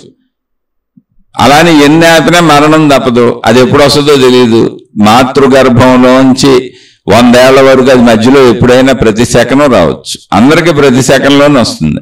కానీ దాన్ని అంగీకరించు, మనుషులందరినీ అంగీకరించు, అందరూ విభిన్నంగా ఉంటారని అంగీకరించు, వేరువేరు భావాలు ఉంటాయని అంగీకరించు, వేరువేరు అభిప్రాయాలు, రుచులు అన్ని వేరువేరుగా ఉంటాయని అంగీకరించు. అంగీకరిస్తే ఏమవుద్ది అంటే, వేరువేరు స్వభావాలు ఉన్న వేరువేరు మనుషులు ఒక మెయిన్ రోడ్లో లక్షల కోట్ల మంది రోజు ఎవరి పనాలు చేసుకుంటూ ఎవరికి వాళ్ళు అడ్డం రాకుండా అంత ట్రాఫిక్లో ఎలా వెళ్ళిపోతున్నారో నీ జీవితం కూడా అలాగే వెళ్ళిపోద్ది. ఆ ట్రాఫిక్లో అది ఇరుకు రోడ్డు లాగా నీకు కనపడుతుంది తప్ప ఎవరి పనులు చేసుకుంటూ హాయిగా వెళ్ళిపోతున్నారు. అయ్యి బాబోయ్ ఎంత జనమని నువ్వు అనుకుంటున్నావు తప్ప అంత జనము పనుల కోసమే వచ్చారు. ఊరికిన రోడ్ల మీదకి ఎందుకు వస్తారు? మెయిన్ రోడ్డు అంటే ఏంటి, ట్రాఫిక్ అంటే ఏంటి, అవన్నీ షాపులు ఉన్నాయి, కొనుక్కోవడానికి ఏదో వచ్చారు, అవసరాలకు వచ్చారు, అవసరాలు చూసుకుంటున్నారు, వెళ్ళిపోతున్నారు. కానీ మనకు అనేక మంది కనపడుతున్నారు. అంగీకరించినప్పుడు ఎంత ట్రాఫిక్లోనూ అసలు మనం దేన్ని పట్టించుకోవాలి, మన పని చేసుకు ఇంటికి వెళ్ళిపోయాం. అలాగే అంగీకార స్వభావం వస్తే ఎన్ని సమస్యలు, ఎన్ని బాధలు, ఎన్ని కష్టాలు, ఎన్ని ఇబ్బందులు, రోజువారీ జీవితం ఎంత నరకమో అనిపిస్తున్న నీకు అసలు దేని ఉండదు. ట్రాఫిక్లో మనుషులు ఎలా వెళ్ళిపోయారో హాయిగా నీ పనులు చేసుకుంటూ వెళ్ళిపోతావు, ఖచ్చితంగా ఉండదు. అంటే అంగీకరిస్తే ఉండదా అంటే మళ్ళీ చదువుతున్న, జీవన్ముక్తుడైనటువంటి ఒక రమణ భగవాను అడిగి చూడు అంగీకరిస్తే ఎలా ఉంటుందో. అంగీకరిస్తే ఎలా ఉంటుందో ఒక శ్రీకృష్ణ భగవాను అడిగి చూడు, ఆయన చరిత్ర చదువుకో. అలానే ఆయన అన్నీ చేశారు, యుద్ధాలు చేశారు, బోధలు చేశారు. ఎవరితో ఎలా ఉండాలో చిన్నప్పుడు చిన్నపిల్లలతో ఆడుకున్నారు, చక్కగా వెన్న దొంగతనాలు చేశారు, గోవులు కాశారు, గోపికలతో ఆడుకున్నారు, అన్నీ చేశారు. ఆయన చేయిందే లేదు. కానీ ఆయన ఎంత అంగీకరించారు అంటే అసలు ఆయన మరణం ఎలా జరిగిందో మనకు తెలియదు, కానీ కథల రూపంలో ఉన్నదాన్ని చెబుతున్నా. బాణం దెబ్బ తగిలి ఆయన శరీరం వదిలేశారు అని చెబుతారు, అది కూడా అంగీకరించారు. ఏముంది అందులో? ఇప్పుడు గాంధారి శాపం పెట్టింది ఆయనకి. మొత్తం మహాభారత యుద్ధం మొత్తం జరిగిన తరువాత, కౌరవులందరూ చనిపోయిన తర్వాత గాంధారి ధృతరాష్ట్రుడే మిగిలారు. పాండవులు వాళ్ళని తీసుకొచ్చి మా ఇంట్లోనే పెట్టుకొని, మా తల్లిదండ్రులు మీరే, మాకు ఎలాగో తల్లిదండ్రులు లేరు కదా, చక్కగానే ఉండండి అని చెప్పి చూస్తున్నారు. సరే అంతా అయిపోయింది, యుద్ధం అయిపోయింది, మొత్తం కౌరవులు చచ్చిపోయారు, రాజ్యం అంతా పాండవులకు వచ్చేసింది. కృష్ణ భగవానుడు ఇంక అంత పని అయిపోయింది కదా, నేను నా ద్వారకి వెళ్ళిపోతాను, అక్కడ మళ్ళీ మా వాళ్ళంతా ఉన్నారు కదా అని వీడ్కోలు చెప్పడానికి వచ్చినప్పుడు గాంధారి కృష్ణుణ్ణి శపించింది. కృష్ణ నీ అండ చూసుకునే పాండవులు యుద్ధం చేశారు, నీ అండ లేకపోతే వాళ్ళు యుద్ధం చేయలేరు. నువ్వు భగవత్ స్వరూపుడివి, కావాలంటే నువ్వు దుర్యోధనుడిని మార్చలేవా, వాడి బుద్ధిని మార్చలేవా, యుద్ధం చేయిస్తావా, నా వంశనాశనం చేయించావు, నా మనసు ఎంత బాధగా ఉందో నీకు తెలుసా, నేను ఎంత బాధపడుతున్నానో నీకు తెలుసా, ఎంత బాధ నువ్వు అనుభవించాలి. కాబట్టి నీ యదు వంశం నాశనం అయిపోద్ది, నీ వంశం అంతా నాశనం అయిపోద్ది. వీళ్ళు ఎలా కొట్టుకు చచ్చిపోయారు, మీ వాళ్ళు కూడా అలాగే కొట్టుకు చచ్చిపోతారు, నీ మరణం కూడా అలాగే బాధతో సంభవిస్తుంది అని ఆయన శాపం పెట్టింది. ఆయన చిరునవ్వు నవ్వి అంగీకరించాడు. అంగీకరించడం అంటే ఏంటో తెలుసా, ఆయన చెప్పాడు, అత్త వద్దు వరుసగా, అత్త అనవసరంగా నువ్వు అంటే ఈ మాటలు చెప్పడం ద్వారా నీ వ్యక్తిత్వాన్ని బయట పెట్టుకొని నీ సంకల్ప శక్తిని శాపరూపంలో పాడు చేసుకున్నావు, నీ బుద్ధిని బయట పెట్టుకున్నావు, నీ సంకల్ప శక్తిని పాడు చేసుకున్నావు. ఇది ఎలాగే జరగాలని ఉంది, అలాగే జరుగుతుంది. ఆల్రెడీ జరగబోయేది అదే. ఎక్కడైనా వినాశనం తప్పదు, మరణం తప్పదు. ఎవరైనా అక్కడ మరణించవలసిందే, నేనైనా ఎవరైనా శరీరాలు వదలవలసిందే. దుర్మార్గత్వం ఎక్కడ పెరిగిపోతుందో అక్కడ వినాశనం జరగవలసిందే. మహాభారత యుద్ధంలో దగ్గరుండి వినాశనం ఎలా చేశానో, వినాశనాన్ని ఎలా చూశానో, చేశాను కాదు చూశాను నేను. ఎందుకని చెడ్డవాళ్ళు మంచివాళ్ళు కొట్టుకున్నారు, నేను మంచివాళ్ళు లేక నిలబడ్డాను అంతే. అలాగే నా వంశమైనా అంతే, నా వంశస్థులైనా అంతే, నా రాజ్యమైనా అంతే, నా వాళ్ళైనా అంతే. చెడు మంచి ఏమి లేదు, వాళ్ళే కొట్టుకు చచ్చిపోతారు. ఎందుకంటే చెడు మంచి ఎక్కడ ఉందో అక్కడ ఘర్షణ ఉంటుంది, వాళ్ళే కొట్టుకు చచ్చిపోతారు. ఆ విషయం నాకు కూడా తెలుసు. నేను అంగీకరించాను అన్నాడు ఆయన. అది అలాగే జరుగుతుంది అని చెప్పారు. అంగీకారం అంటే జరిగేది జరుగుతుంది. అసలు ఇవన్నీ ఎందుకు, మరణం తప్పదు కదా, చాలా సింపుల్ విషయం. నువ్వు అంగీకరించినప్పుడు భయం ఉండదు. ఆ అంగీకార స్వభావం తెలుసుకోండి. ఇలాంటి ఉదాహరణలు ఎన్నో చెప్పుకోవచ్చు. మళ్ళీ అంగీకరిస్తే ఎలాగండి అని కన్ఫ్యూజ్ అవ్వదు. అంగీకరిస్తే మా అమ్మాయి ఏదో చేసేస్తుంది, మా అబ్బాయి ఏదో చేసేస్తాడు, మా ఆయన ఏదో చేసేస్తాడు, మా ఆవిడ ఏదో చేసేస్తుంది, బాబు ఇంట్లో ఎవరిష్టం వచ్చినట్టు వాళ్ళు చేసేస్తారు, తల్లిదండ్రులు ఏదో చేసేస్తారే అని నువ్వు అనుకుంటే అది నీ భ్రమ, నీ భ్రాంతి కాదు. నువ్వు సంపూర్ణమైనటువంటి అంగీకారంలోకి వెళ్ళిపోయినప్పుడు ఏది జరగవలనో అదే జరుగుతూ ఉంటుంది. దాన్ని అంగీకరించడమే నీ పని, అంగీకరించడమే నీ కార్యం. అంగీకరిస్తే ఏమవుతుంది అంటే, ఒక పెద్ద మెయిన్ రోడ్డు, వరుసగా 4-5 కిలోమీటర్లు ఉన్న పెద్ద టౌన్లో, పెద్ద మెయిన్ రోడ్లో అనేక లక్షల కోట్ల మంది తిరుగుతున్నారు ప్రతిరోజు. ఎవరికి వాళ్ళు పక్క నుంచి వెళ్ళిపోతున్నారు, ఎవరి పనులు చేసుకుంటూ వెళ్ళిపోతున్నారు. అందరూ ఒకళ్ళకొకళ్ళు అడ్డం వస్తున్నట్టు కనపడుతున్నారు, కానీ ఎవరో ఒకళ్ళనొకళ్ళు గుద్దుకోవట్లా, ఇబ్బంది పెట్టుకోవట్లా, పక్క నుంచి వెళ్ళిపోతున్నారు, పనులు చేసుకుంటూ వెళ్ళిపోతున్నారు. అంగీకారం అంటే ఇలాగే ఉంటుంది. మంచి ట్రాఫిక్ రోడ్లో మనుషులు ఎలా తప్పుకుంటూ వెయిట్ చేసి ఎదురు చూసి పక్క నుంచి వెళ్ళిపోయి పనులు చేసుకుంటూ వెళ్ళిపోతున్నారు, నీ జీవితం కూడా అలాగే వెళ్తుంది. కానీ అది ట్రాఫిక్గా ఆగిపోయినట్టుగా నీకు అనిపించవచ్చు, కానీ అక్కడ ఏం ఉండదు. కనిపించవచ్చు, కానీ అక్కడ ఏం ఉండదు. ఎవరి పనులు చేసుకుంటూ వెళ్ళిపోతున్నారు. ఒకే చోట వేల మంది కనపడుతున్నారు కాబట్టి నీకు అలా అనిపిస్తుంది. కానీ వేల మంది ఎవరు ఆగిలేరు, అందరూ సాగుతూ ఉన్నారు. అదే ట్రాఫిక్. అందరూ సాగుతూ ఉన్నారు, ఎవరి పనులకు వాళ్ళు వెళ్తున్నారు. ఒకళ్ళకి అడ్డం రావాలని ఒకళ్ళు రాలే, అక్కడికి ఎవరి పని మీద వాళ్ళు వచ్చారు. అంగీకరిస్తే మనం కూడా అంతే, జీవితం ఎవరి పని మీద వాళ్ళు వచ్చాం. ఆ జీవితం జీవించటంలో ట్రాఫిక్లో మనుషులు కలిసినట్టు మనం అందరం కలుస్తున్నాం. ఎంతమంది జీవిత అవసరాలు మనుషులకు మనుషులతోనే ఉంటాయి కనుక కలుస్తున్నాం. దాన్ని అంగీకరించినప్పుడు ట్రాఫిక్ రోడ్లు ఎవరి పని వాళ్ళు చూసుకెళ్ళిపోయినట్టు ఎవరి జీవితం వాళ్ళు జీవించుకుంటూ వెళ్ళిపోతాం. అది కుటుంబంలో కావచ్చు, బయట కావచ్చు. అంగీకరించినప్పుడు భయం ఉండదు. దాన్ని చూసుకుంటూ, గమనించుకుంటూ, ఇది ఇంతే అనుకుంటూ, ఆలోచించుకుంటూ, ఆనందించుకుంటూ సాగిపోతాం. హాయ్ అక్కడ ఉంటుంది, అంగీకారంలో ఉంటుంది. అంగీకరించడం తప్ప నువ్వు చేయగలిగింది ఈ సృష్టిలో ఏమీ లేదు. నువ్వు అంగీకరించకపోతే ఏడుస్తావు, భయపడతావు, బాధపడతావు, దుఃఖపడతావు. మొత్తంగా భయం అంతే. వీటన్నింటికి అంతం ఏంటంటే భయము. దుఃఖానికి అంతం ఏంటి? భయం. బాధకి అంతం ఏంటి? భయం. ఘర్షణకి అంతం ఏంటి? భయం. మూలం భయం. మూల భయంలోకి వెళ్ళి కూర్చొని ఇప్పుడు శారీరక మానసిక భయస్థుడివి, భయస్థురాలు అయిపోతావు. నీ భయాన్ని నువ్వు పెంచుకుంటూ ఉంటావు. అందుకని అంగీకరించడం నేర్చుకో. అంగీకరించని మనసుకే భయం ఉంటుంది. ఇలా దీని గురించి అంతైనా చెప్పుకోవచ్చు. ఇంకా మీకు ఏమైనా సందేహాలు ఉంటే అడగండి. శీర్షికను ఎక్కడో చోట ముగించాలి కాబట్టి ఇక్కడ ముగిస్తున్నాను. అర్థమైన వాళ్ళు అర్థం చేసుకుని ఆచరించే ప్రయత్నం చేయండి. దీన్ని ఇంకా విశ్లేషణగా బోల్డ్ చెప్పుకోవచ్చు. ఒకవేళ మీకు అర్థం కాకపోతే మళ్ళీ అడగండి, తప్పకుండా నాకు తెలిస్తే చెప్పే ప్రయత్నం చేస్తాను. నేను చెప్పింది ఎవరికైనా నచ్చకపోతే సరిగ్గా చెప్పలేదని అనిపిస్తే నేను చాలా సామాన్యుని ప్రతి శీర్షికలోనూ చెబుతున్నాను. నేను సామాన్య మనిషిని, నాకు అన్ని రకాల బాధలు ఉన్నాయి. శారీరక బాధలు ఉన్నాయి, మానసిక బాధలు ఉన్నాయి, ఆర్థిక బాధలు ఉన్నాయి, కుటుంబిక బాధలు ఉన్నాయి, సామాజిక బాధలు ఉన్నాయి. బాధలన్నా సమస్యలన్నా ఏదైనా అన్నీ నాకు ఉన్నాయి. నేను అందరిలాంటి మనిషినే. ఈ అంగీకరించడం అనే స్వభావం పోని నీకు పూర్తిగా వచ్చేసిందా, మాకెంత ఉపన్యాసం చెప్పావు కదా అంటే, ఈ అంగీకరించడం అనే స్వభావం నాకు 80% వచ్చింది, 20% రాలేదు. వచ్చింది కనుక వచ్చిందని తెలుసు, వస్తే ఎలా ఉంటుందో తెలుసు. అది 100% అయిపోతే నేను ఆనందంగా బతుకుతానని తెలుసు. కానీ ఆ 20% ఇంకా నాలో రాలేదు, నేను నేర్చుకోవాలి, దాన్ని కూడా ఎలాగోలా ట్రై చేయాలి, తెచ్చుకోవాలని ప్రయత్నంలోనే ఈ విషయాలన్నీ మీతో పంచుకుంటున్నాను. అంత ఈజీగా రాదు.